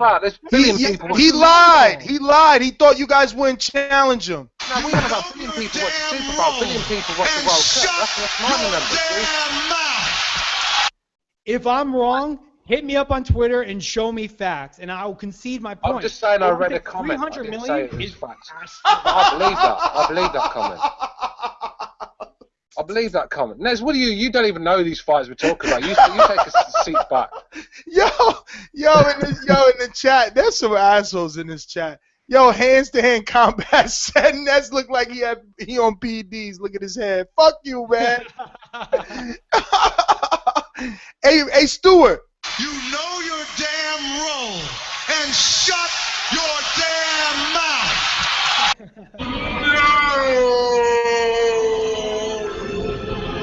Let me get you some callers. 661, you're live. Who's this?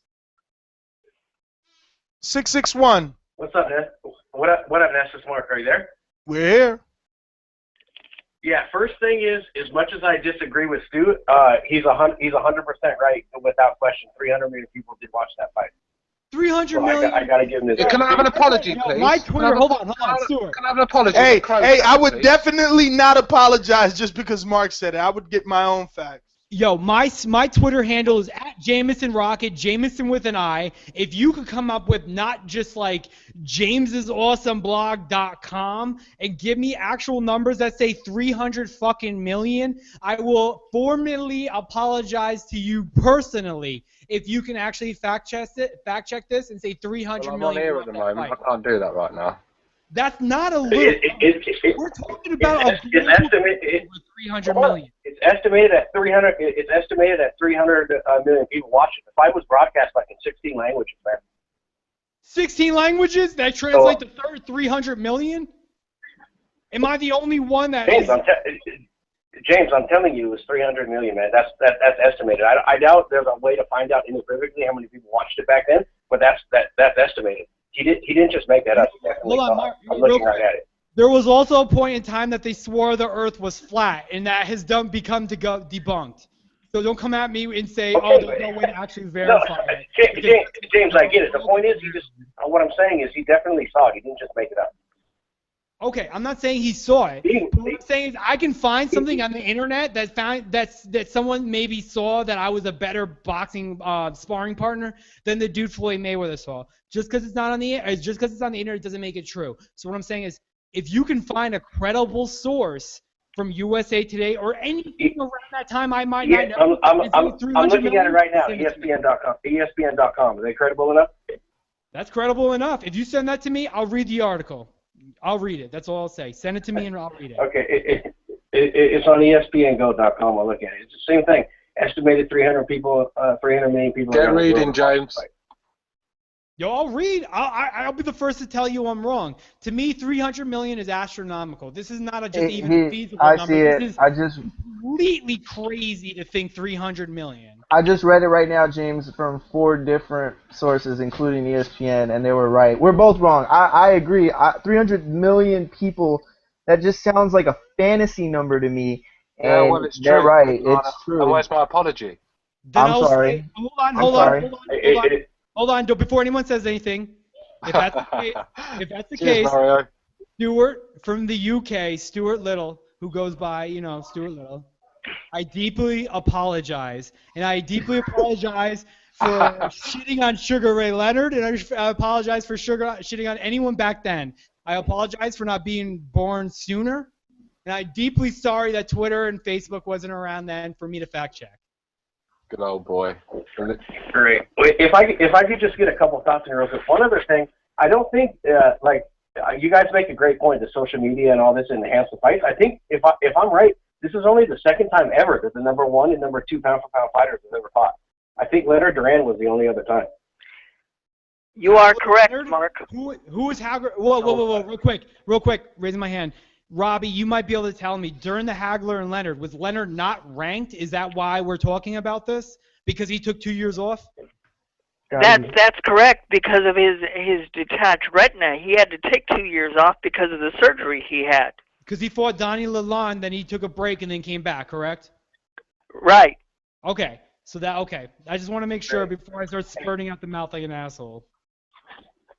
Yeah, I don't think, obviously, Rob, you're not that old, you didn't see it, but I'm pretty sure the biggest fight in history was probably Lewis Schmeling, right? Because of the social. Thank God I'm not that old, but because of the social implications and the World War starting back then, you're right. But that's a completely different era than what we're talking about now.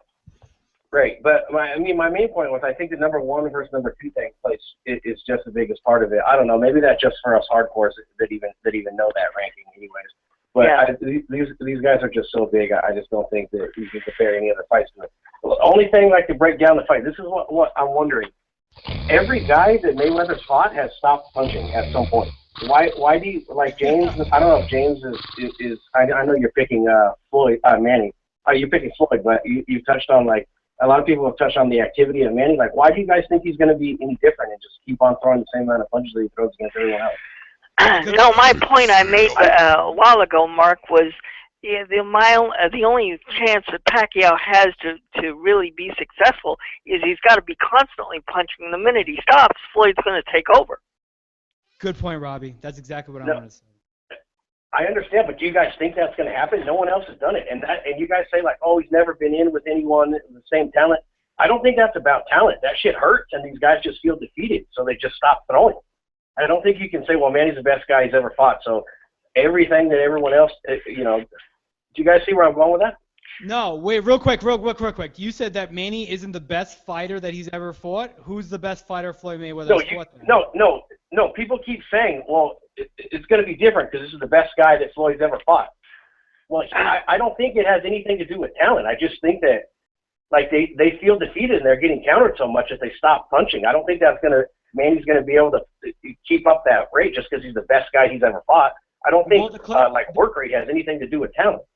To clarify, I absolutely think that the game plan for this fight is going to be volume. It's going to be throwing as many punches as you can and to stop him from throwing back at you. You need to get in the pocket and you need to get out.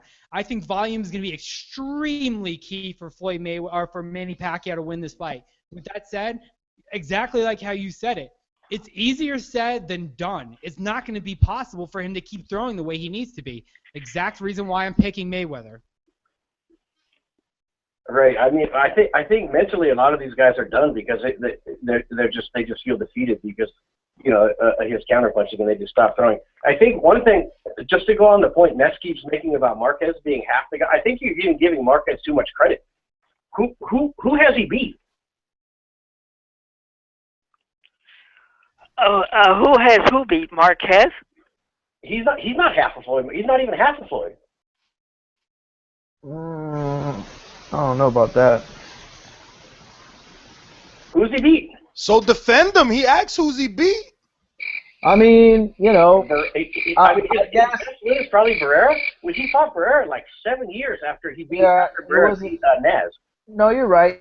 I mean, he beat Pacquiao at the end of the day. I don't know how much credit that can be given in terms of, like, does that justify his entire career? But, I mean, from a pure, like, analytical standpoint, you just look at his ability to box and his ability to slug and transition and switch levels. I mean, the dude is a level above almost every single traditional Mexican fighter that we've ever seen. He fights like a Mexican, but he can box like a Mexican's never boxed. He can counterpunch in ways that, it's a fair point. I'm not saying that judging based off his resume isn't a fair point, but, I mean, just from looking at him, just from seeing what he's been able to do, I thought that he lost the other 3 fights, but you can make the argument that he did enough to win, but the win over Pacquiao, I mean, it's a significant win. He won. Look, dude. It's a lifesaver.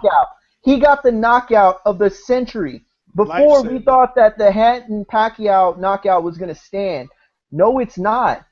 Marquez is going to be responsible for the most highlighted boxing replay for the next 100 years. You know what I mean? Like, that's significant, dude. Like, you can't knock that. Hey, Marcus, I'm going to get to some other callers, brother. Thanks for calling in. 559, did we get to you? Nah, man. Jay, what's going on? What's going on, brother? Talk to us. Hey, man. About that sparring clip he posted, and I think it was AB that said, oh, Floyd's not going to fight coming forward. But James could attest to this as a trainer. Floyd usually steps back and counters guys that he has like a speed advantage, but the guys like Corley, Judah, even Mosley, the guys that I guess you could say comparable, he has to come forward. You can't just sit back and counter. The guys you could counter like Canelo, Guerrero, those guys are a lot slower, so he is going to have to come forward at times in his high guard. You can't sit back in a and then shoulder roll against the southpaw like that. So I do think he's gonna be a little bit more aggressive. He has to make it into a dogfight. He has to go to the body from the round one. Pacquiao, he has no inside game. This guy's in and out, and that's because the guys like Margarito, Banderillas, they don't have the foot speed to keep him cornered. When Margarito did have him on the ropes for that, I think it was the fifth round, and he went to the body, you saw Pacquiao. He's about to fall. He's about to get dropped by the body shot. And so Floyd is probably the only guy that could match his foot speed and could corner him. Now, at the same time, people are saying, oh, Marquez isn't half the fighter Floyd is. Marquez is a different type of counterpuncher. He counters with combos. He goes body to the head. That's a little different, and he's willing to take one to give one. Will Floyd be willing to do that? So I don't know. It's going to be a tough fight. And I'm glad someone pointed out that Zab Judah shit was BS. It's the exact same article from 2 years ago. They just switched the names up. And another thing, I don't know if you guys heard, but Freddie Roach is saying Manny Pacquiao's having some cramp problems, leg cramp problems in camp.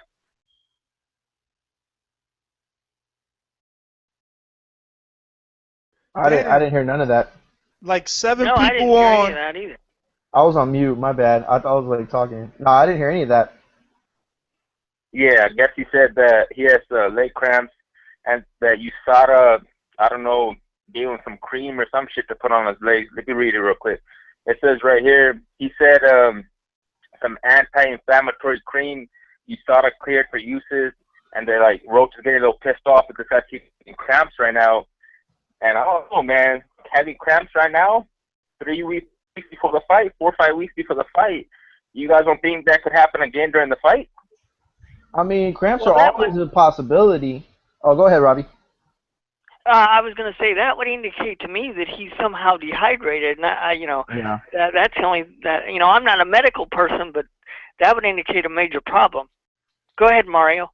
Well, I just think that, guys, look, this is a fight that's going to be dissected on so many levels. For all we know, it could be a common issue. It could be something that VADA or USADA or Las Vegas is just handing out like hotcakes to, everybody. Like, we don't know.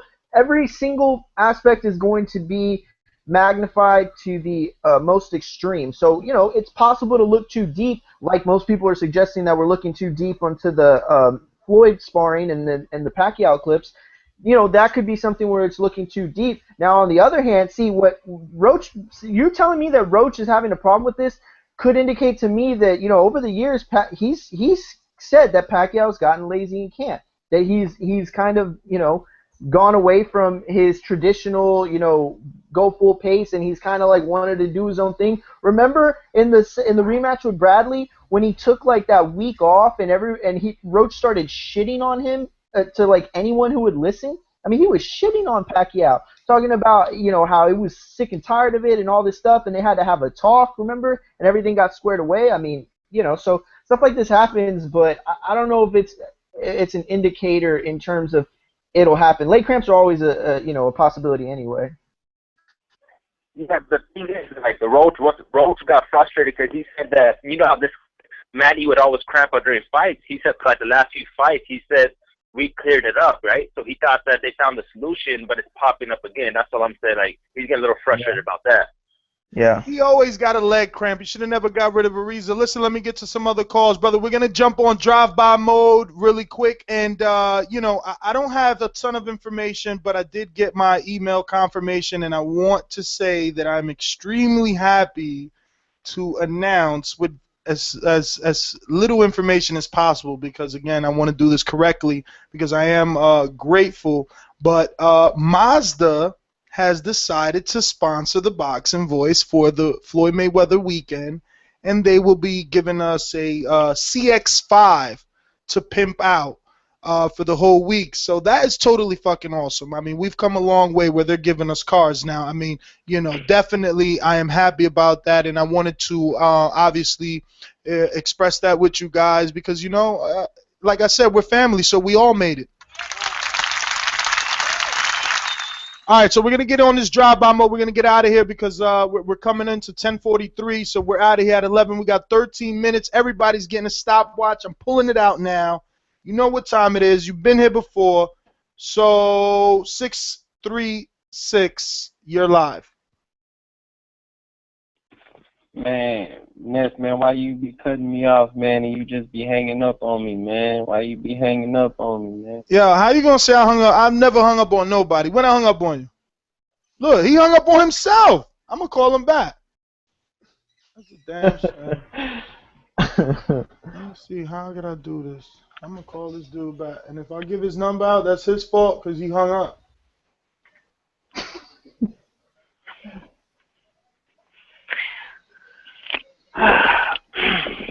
Bobby, we hear you. I'm sorry. Sound like you got a lot of saliva in that throat. No, not at all, man. Need a drink of That water. was my bad. All right, let's see if this works. There we go.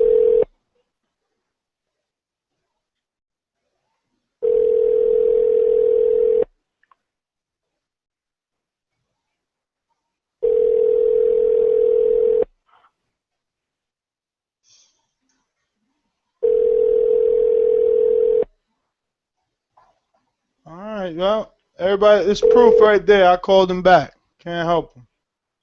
Don't blame me. Let me see. 225. 225, did we go to you? We got so many. No, you ain't get to me. All right, go ahead. It's Keith, new caller. Oh, all right. We ain't get one of those. Ladies and gentlemen, making his professional debut. Keith from Baton Rouge. What's going on, Keith? Nothing much. I was listening to the show. Just wanted to give some of my opinion on what y'all been talking about tonight. Go for it. You know, I've been thinking about this Mayweather and Pacquiao fight, you know, ever since they brought it up like 6 years ago. And now that it's signed, I'm kind of like conflicting with myself because I could see the fight going one or two ways. I could see Mayweather winning by outboxing Pacquiao using his length and size, and Pacquiao not being able to get on the inside, and then getting frustrated, then losing a unanimous decision. But then another way I could see the fight going is with Pacquiao overwhelming Mayweather and Mayweather not being able to get off at all. So I'm kind of conflicted on, you know, which way I want to go. Right now I'm leaning towards Pacquiao, though. I kind of feel like Pacquiao just has like that. I think he might want it more than Mayweather right now.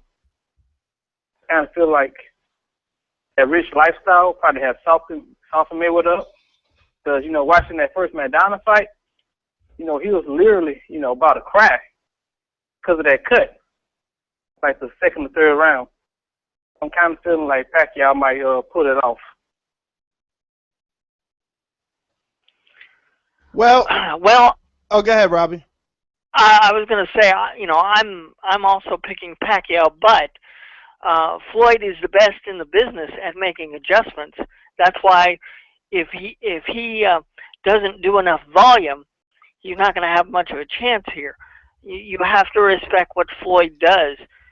Floyd in the early rounds will check out his opponent, and then about the fourth round or fifth round, like he did against Madonna, he'll adjust and do what he needs to do. And you know, any chance Manny has, he's got to continue to be active and be active for the entire round because nobody's ever done that against Floyd. Go ahead, Ness. Well, no, I was just going to say I'm going to get to some other callers and that, you know, he's picking differently and so are you. So people that keep saying that we think alike, there you go. You're picking Pacquiao. Wacquiao. That's right. 832, you're live. You picking Wacquiao? Whoa! My truck is in the house. Shit, Ness, bro. What up, what up? Bigger right now, bro, because you're getting more money. You're getting more money right now. Pay-per-view was $100 back then. You know what I'm saying? And man, this a worldwide fight. It's global. So I don't know, but I mean, I like the old fighters and all that stuff, but man, there's a lot of money on the line, man. Like if boxing was bigger than what it was then, they'd be getting more money back then, right? You got that right. Come on, man. It's like, what, Floyd getting like 120, Pacquiao getting 80? Man, what two fighters, I can see you had two fighters coming together making 120, but man, one fighter getting 120, the other one getting 80? And boxing was bigger in the past? I don't know, man. I got an story to answer that one for me. What you To say play about devil's that? advocate, $5 million isn't nearly as much as $5 million back in 1970s. That's all I gotta say. That's what I'm saying, man. Think about 120 back then. Come on, man. Ain't no, man, if somebody made that money back then, that'd be their last fight. They'd hang their gloves up. Yep. Not only that, they could buy their own country back then. Marvin Hagler said he'd cut off his pinky finger for $1 million. What you think he'd do for 120? But that's all I got, man. Y'all take it easy, man. It's Mr. Yerder from New Orleans, man. And no, man, take it easy on that road out there, brother. And shout out to everybody in the chat except Thumper. 646, you're live. Well, you just shouted him out. 646. What up, Boxing Voice? Can y'all hear me? Loud and clear. All right, cool. I'm in the whip right now, driving this shit. To touch on early, I think with that Sparring video, Floyd was showing traits of a little of his old former self in the Pretty Boy Floyd days, but I don't know why everybody's saying that Pacquiao is gonna do all this stuff to Floyd. I just don't see it happening, man. This dude, everybody talks about Floyd doesn't throw enough. I want anybody to show me a fight besides Castillo where anyone's outlanded Floyd. I mean, everybody's saying he doesn't work enough, but the dude's outlanding everybody. It doesn't make any fucking sense. And I have to agree with Stuart earlier. I think Nessie was wrong about what she was saying because back in the days, and in Europe, not only did Chris Eubank and Nigel Benn one do numbers, the second fight did numbers also, and also Chris Eubank versus Chris Eubank versus Michael Watson did crazy numbers also back in the days. And also Nigel Benn versus Gerald McCallum did crazy numbers. So it's been crazy numbers going on over there from over up in the UK and shit.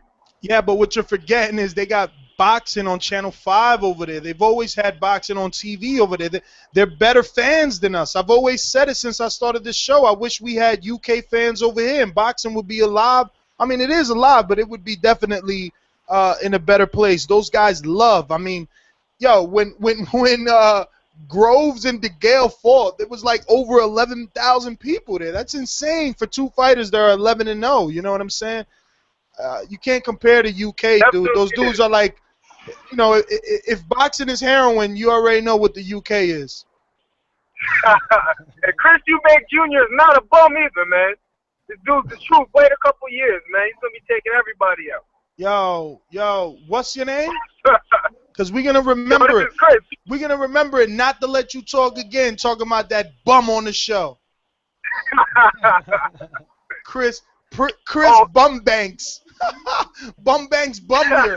Yo, Bumbanks Jr. Yo, listen. Oh, my God. I can't even believe that kid, yo, for real. I think anybody at 160 beats him, really. Anybody top 10. Anyone. I like to refer to him as Chris Ubum Jr. Listen, that last fight versus Chudnikov, that was it. That was the nail on the coffin. He is...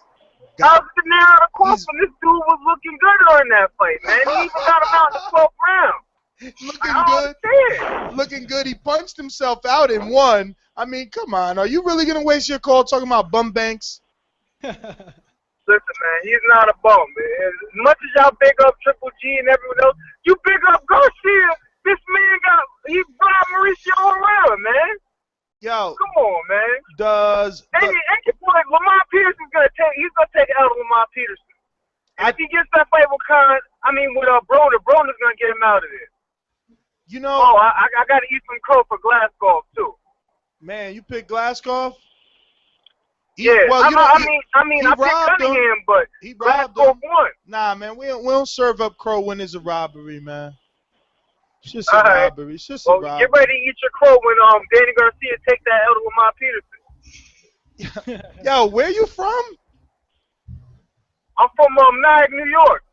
Oh, you from New York? Okay. Oh yeah. Well, they definitely do got some good kush in New York. So you lucky. That's what's going on right now. Obviously. On that Mike Alvarado, man. Yo, I wonder what the new listeners say when they hear things like that. They don't know about those old, those little old montages that we got. But all right, brother, I'm gonna get to some other callers here. He was higher than a motherfucker.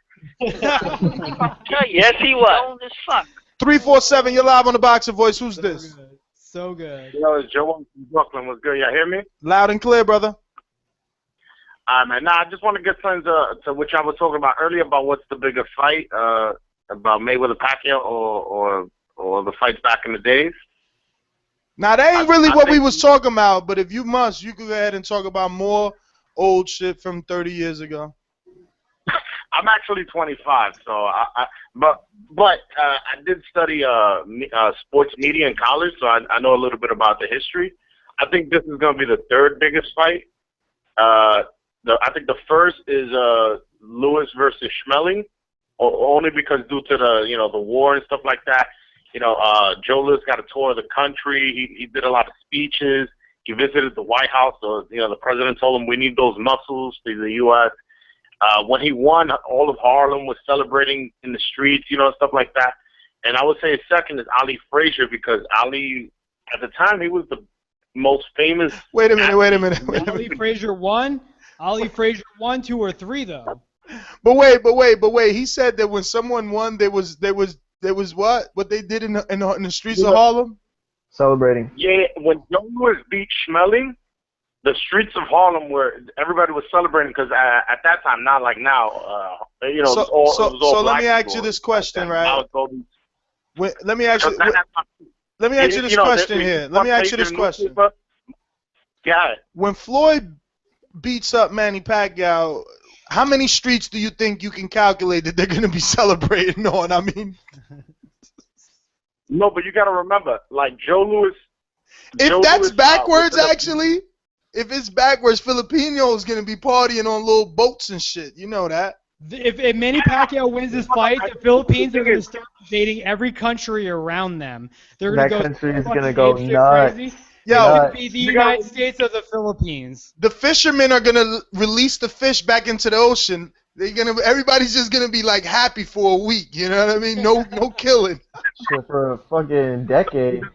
Listen, 347, man, it's been great talking to you. I'm sorry. I know you want to talk more and you were a first-time caller, I think, maybe. But if not, call back in. Just not today because it's drive-by mode and we got to get to our couple of last calls and get out of here. 216, you're live. Who's this? 216, going once. Going twice. Long distance caller 0001. Who's this? That's James. James, why didn't you text me and tell you on hold, brother? I don't like you spending that money like that. I'm James. Oh, that's so good. No, he's this James. Good day, mate. Let's put another shrimp on the barbie. You got him back, eh? Mate, who the fuck was that talking about Eubank Jr. before?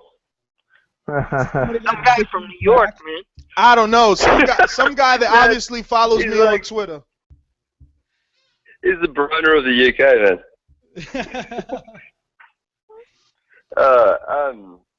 Hey, with this Wait a minute, James. Sparring video- Wait a minute, James. Wait a minute. I just want to ask you because I know you got to be like ecstatic right now, and you're trying to like not show your bias and talk about whatever we're talking about, but you really want to talk about Mundine Trout, right? Oh, please, mate. I don't like to give that to my guy any time of the fucking day. He's a fucking idiot. But Mundine says he's going to knock Trout out to prove a statement. You don't believe this? No. And he wants Mayweather. Then he wants Mayweather. Yeah, of course he does. Hey, do you remember this? After Mundine years ago, I think around 3 years ago, when he beat Rigoberto Alvarez, he became the mandatory for Trout, and he turned that fight down because apparently he had a 3-fight plan to fight Mayweather that Cameron Duncan set up, and instead of fighting in a mandatory title shot against Trout, he chose to fight Bronco McCart. He's a Let fucking me ask you a idiot. No one question. talks about it. Let me ask you a question. Who wins prime?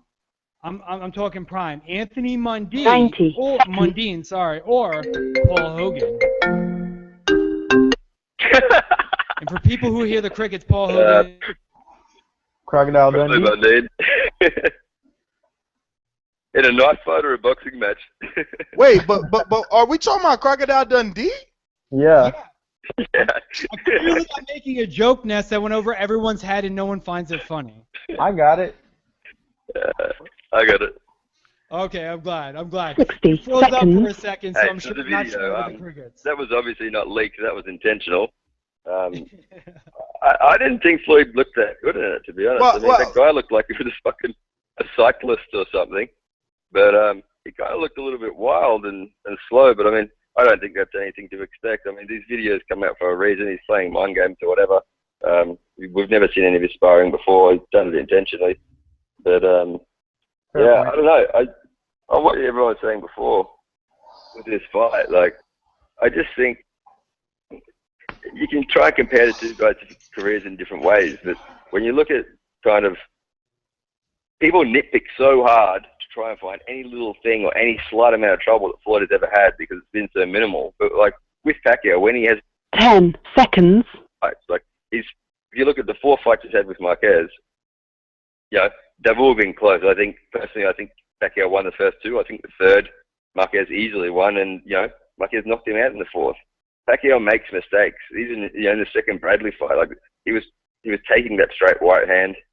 Floyd has got power. People can say he doesn't, but I mean he has got sneaky power. And neither guys have really been knocking anyone out any time lately. Like people still talk about Pacquiao like he's some knockout master. Who the fuck's he knocked out at welterweight? Like the last time he knocked anyone out was Cotto, and his accumulation of punches. Like I just can't see him being able to get an accumulation of punches on Floyd, and he doesn't punch like he used to. But the thing is, his punch output is always, everyone's punch output is lower against Floyd. Like he doesn't let them be able to get off. And even when you look at all the Marquez fights with Pacquiao, he isn't able to punch like with the same volume as he can against other people. And I just think anything Marquez can do, Mayweather can do better. He's faster, he's bigger, he's stronger, and he's smarter. Like any mistakes that Pacquiao makes, he's only going to be able to do them for so long, and Mayweather's going to capitalize. So that's my 2 cents. Well, all right, James. Let me get to some other people here. James, where are you going to watch the fight at? Oh, I'm trying to get tickets, mate. I've already booked my accommodation to come over. I booked my accommodation in Vegas on the day, and I'm trying to. Hopefully, I'm kind of banking on getting tickets on the official sale, but I've had some tickets through a promoter I was in touch with here in Australia, an Aussie promoter who had some tickets at a heavily inflated price. But yeah, I'm hoping to come over. Hey, James, and FYI, we got the Skype back, man. Oh, nice, cool. Yeah, so you could just Skype Nestor Gibbs and get in for free. Hey, I'm going to get to some other callers here. Oh, I'm sorry, what happened? I can't see the Skype link on the Blog Talk page. Like No, it's not on Blog Talk anymore, but I've just included a regular Skype into the show. It's the Nestor Gibbs one. Oh, okay, how do you get onto that? Just search Nestor Gibbs. Okay, sure. Right, yeah. All right. No worries. 972, you're live. Who's this? 972, going once. Going twice. You made it easy for us. 261, going once. Going twice. No. 261. That was 3 times. 261. All right. 267. Yeah, this is Sean from Philly. Sean Newton in the chat? Sean Newton in the chat? No, this ain't Sean Newton. Oh, now you don't want to be who you really are, huh? No, that's not me, man. Yeah, okay, we're going to let you slide. Let me get to my point so I can let y'all in y'all night. Anyway, I wanted to talk about that subject with Mayweather and Pacquiao. From what I get from the sparring video is that he's showing that he's sharp, and he's hitting with a little bit more power. I don't think it had anything to do with more so the competition of the sparring of how people read so deep into. Secondly, y'all was talking about the right hands Mayweather got. I think y'all need to really take a look at that body punch, that little straight body punch he do to stop dudes in their tracks from coming all crazy, coming all forward all crazy. I think that's going to be like a big, decisive punch in that fight. I think he's going to stop Pacquiao from coming all crazy anytime he want to throw all them flurries. And to keep it real with you, he's not going to stand there for them 10 punches that fucking Bradley stood there for. He's not going to stand there for all that shit. He's going to move out the way. He learned that shit from Maidana.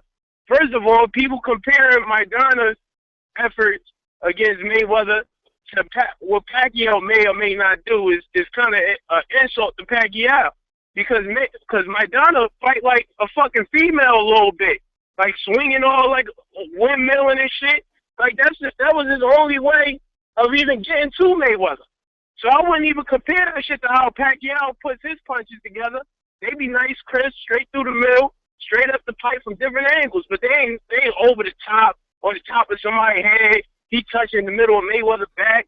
Like that's crazy. You can't compare the two. But that's what I wanted to say about that. And as far as AB calling out Danny Garcia or whatever however they put that out there, I think that's a good look for the sport. I want to see AB take on the challenges because he did have to fight Mike Donna, but he don't get no credit for that from a lot of the fans because of the shit he talked. You know what I mean? But that's all I wanted to say. Well, all right, Sean, even though you don't want to admit who you are, we know you. We know who you are, brother. You can run, but you can't hide. But what y'all think about that body attack though? That straight to the solar plex attack he does. Who? Floyd? Yeah, what y'all think? Y'all think that's gonna be a big with the jab? Decisive punch? With the jab? Like the setup thing? Yeah, with the jab, with the right hand, sometimes he do it. It reminds me, you know what? He did it in the sparring video. He did it in the sparring video. But we would answer that, but you ain't Sean Newton. Come on, man. Come on, man. Stop playing with the calling like that. Give me some knowledge. Yeah, Mario. You know, it reminds me a lot, not in the way he threw it, so don't shit on me, James. Not in the way he throws it, but it reminds me of a lot like the way Sugar Ray Robinson used to use it as like an offense, or use it as like a defense to keep the guy off to set up offense. Like it's not the same punch because it was like a downward punch with Robinson, and Floyd gets a little lower than Robinson. Robinson used to stand really tall to throw that punch, but they use it in a really similar manner where it's like making sure that the guy stays true before they unleash a flurry. And you know, you don't see Floyd unleash flurries a lot after that punch, but they're always there. Like Floyd doesn't take nearly as many risks as he could get away with. Like I mean, the dude could. I really think the dude could have knocked out he could be on like a 10-fight knockout streak. I really think he could, but he doesn't take those shots. But yeah, that's a really great point. Them guys don't make him. Them guys, a lot of them guys that he fought didn't really bring that out of him. You know, I remember watching the Ricky Hatton fight. Ricky Hatton brought that out of him. Floyd had no choice but to open up a combination and hit him all crazy and set traps. That's a great point. Floyd was hitting him with the solar plex punch to the stomach, and then coming right up top with the straight right hand. And when you notice that Floyd throw that punch, he throw it from a little distance, and then he backs off with it. As quick as he got in, he back out. That's a great point. Well, all right, Sean, not Newton. We're going to get to some other callers, man. Thanks for calling in. So, yeah, man, it's obviously Mayweather and Pacquiao have taken over the show. Not very many people spoke about Adrian and Danny.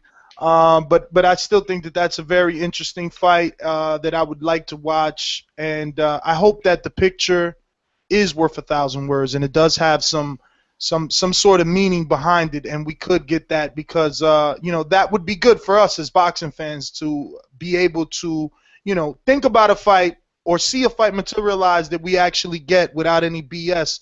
But you guys got any final thoughts before we get out of here?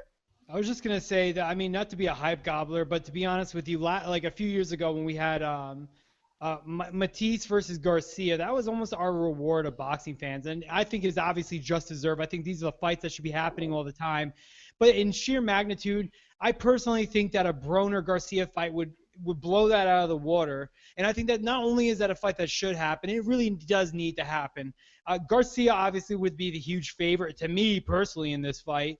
But, I mean, Broner has definitely wiggled his way into casual fans in the eyes of people that don't focus on boxing. And that is not only a fight that needs to happen in that division, but it's a fight that can be made. And when fights can be made, they should be made. Great They don't care point. about politics. And with that said, I love Broner for calling him out. I absolutely think Garcia would take the fight. So with that said, if anyone who has anything to do with boxing can make this fight happening, we want this fight, and I would be more than happy to pay for it. I'm not Let me saying call people Heyman do, real quick. but I'm saying I would be happy to pay for it somehow. Let me call Heyman. I'll see what I can do. Thank you, Mario Munguia. The good thing is that, like Mario brought up earlier, Broner isn't doing the Broner of the past, calling out Marquez and Pacquiao. He's calling out guys within the Heyman stable that these fights should be able to happen. He's calling out Khan consistently, even though he called out Danny Garcia and said it's a mega fight for the future. He is saying he still wants Khan first. Khan's not happening. Khan's not coming down to 140, and he's not moving up to 147. That's not happening. I almost guarantee that's not fight happening. Garcia is completely more feasible, and to me, as of right now, I think Garcia Broner is bigger than Khan Broner to casual fans or people around the world. Hold on, guys. Hold on, guys. We got a new caller. Is this your first time calling in, Kiddos? Yeah, man. First time calling in. What's up, man? All right, well, here goes the intro. Ladies and gentlemen, making his professional debut. That usually means you're supposed to introduce yourself after that. Okay, cool, man. Yeah, I'm Kiddis. I'm from London. I'm a big fan of the show. You're going in. Keep it up, man. First of all, I wanted to say that I'm super excited for the fight. Obviously, the big fight, Mayweather Pacquiao. I can't wait for Floyd to go in there and get his win over Pacquiao. I can't wait for him to go in there and end 6 years of relentless, unjustified hate and racism from the Floyd haters and the part-time boxing fans. And one thing I've started to notice is that the closer the fight gets, the less enthusiastic the Pacquiao fans seem to get. You know, saying all kinds of things like the fight should have happened 6 years ago, blah blah blah, making all kinds of excuses. You know, in terms of the fight itself, I do think Floyd will win by decision. One more thing I wanted to say is, everyone is talking about what happens when Floyd gets hit, but one thing I want to say is what happens when Pacquiao gets caught. You know, in the last 3 Pacquiao fights, since his KO loss, he's fought junior welterweights Rios and Algieri, and he's fought Pillow Bradley. You know, and in my opinion, a 147-pound Floyd Mayweather hits harder than all 3 of those guys. His power is underrated, and it often gets overwhelmed by his skills, in my opinion. But, you know, forget about the power. You know, Floyd's the greatest defensive fighter of all time, with the most accurate hands of all time. So, you know, Pacquiao with, you know, him lunging in and everything, you know, I just think, you know, I think it might even be an early stoppage, you know. Well, I don't know about early stoppage. I mean, it seems like every time Floyd and Manny fight... No, sorry, not an early stoppage, sorry, bro. I meant like a late stoppage, sorry about that, man. Oh. All right, well, yeah, I can see mean, that. I just don't know. Late stoppages may be even harder for me because I don't think Floyd's power, if he's not getting you out early, how's his power going to carry late? But listen, we got to get out of here, man. We just took your call because you called in, and we didn't want to just leave you there, but we were wrapping it up. Thank you for calling in, Kiddis, and you'll have more time when you call in. We'll go live every Thursday and Sunday. This is just our spontaneous show. Follow us on Blog Talk, and you'll get an email whenever we do a live show. Thanks again. So any of you guys got some final thoughts before we get out of here? Khan beats Broner Garcia. Khan beats Broner Garcia? Both of them at the same time. Yeah, you're nuts. Casual fan, what up? Nothing? No last minutes? Yeah, I got a last minute. You know, I'm just like one of your reviews on iTunes. I'm sitting back learning. You hear me quiet. Obviously, you guys are really in depth dissecting everything about a fighter. I'm a little more observant. That's why I call myself casual.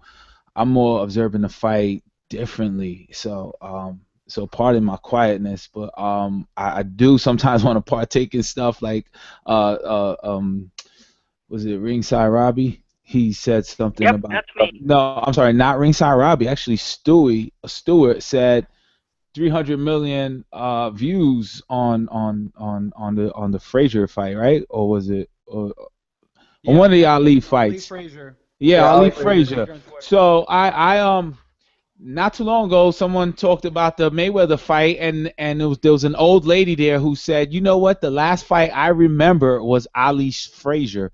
So I was like, that 300 million possibly is true.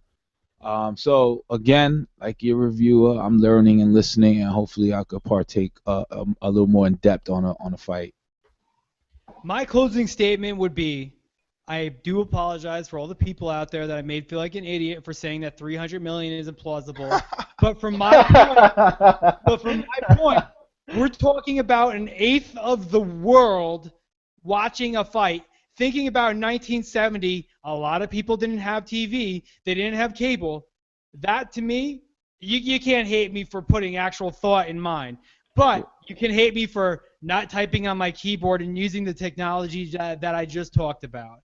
So, hate on me if you want. I do apologize. That's crazy to think that 300 million people watch the fight. Yeah, I know it's a big number, but maybe there was radio and more people had radios then. And Well, there fights were was broadcast on radio.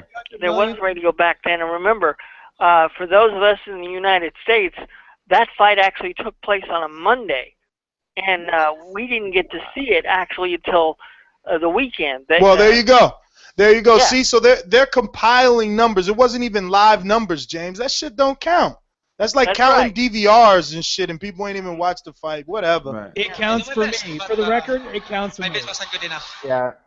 It counts for me. That's crazy. To me, to wrap your head around that for a second, 300 million people, whether it be the broadcast 2 days later and everyone watched it and they compiled all the numbers and added them, 300 million God, people. so many. That is so many. such an astronomical number. It's a to little me bit of mind as people. well. It's a little bit of people. It's a wee bit. And just think about this, guys. This fight here, even though people are all over the world are going to have to pay for this, you could very easily see that kind of number with this fight here. If it was on free TV, maybe. Yeah, because I don't see no 300 million paying $100. There's a fraction that's going to come up. No, I'm talking worldwide. I'm not talking just in the U.S. That'd be even crazier. $30 billion in one fight would just be. Bob Arum would stop. Everyone who was doing what they were doing. That's a lottery ticket, bro. I don't give a fuck who you are. You quit your job after that. It's like 5 lottery tickets. Well, the fight is so big that Tecate outbidded Corona. If anybody heard about that, I read recently that they outbidded Corona by $400,000, and it was like the biggest bid ever, the biggest bid war ever. Bob Arum announced. Yeah, actually, Mario did a story on that. For people who are kind of questioning why that would be, is that Corona is Golden Boy and Tecate is very much top rank, and there is a huge. I know from personal experience from dealing with these two, I can't get too much into it, but there's a gym that I'm involved with that had Corona and Tecate ties. They don't like each other very much, and they will absolutely try to outdo each other at every moment. Well, Corona lost, obviously. It's been like that. It's been like that for everything. I mean, Mario did the story on the Corona Tecate, but there was also 2 Mexican, Television. Exactly. They were bidding over it, but they came to a happy medium, and they're both going to be airing it. So this fight is huge. I mean, just to compare it to anything back in the day is ridiculous. I mean, look, when people are bidding over sponsorship, viewership, being able to, actually do the telecast. Let's not forget, Sky Sports has it too. I mean, they're getting this fight everywhere. But this has been a spontaneous show. I'm your host, Ness GTO. You can find me on Twitter at Ness GTO, and you can find my co-host over there as well, at Mauro Munguia, at Jameson Rocket, and at Fight Talk. And we'll be back Thursday, and hopefully we got some other stuff that we can present to you here. But I'll see you guys mañana. Peace.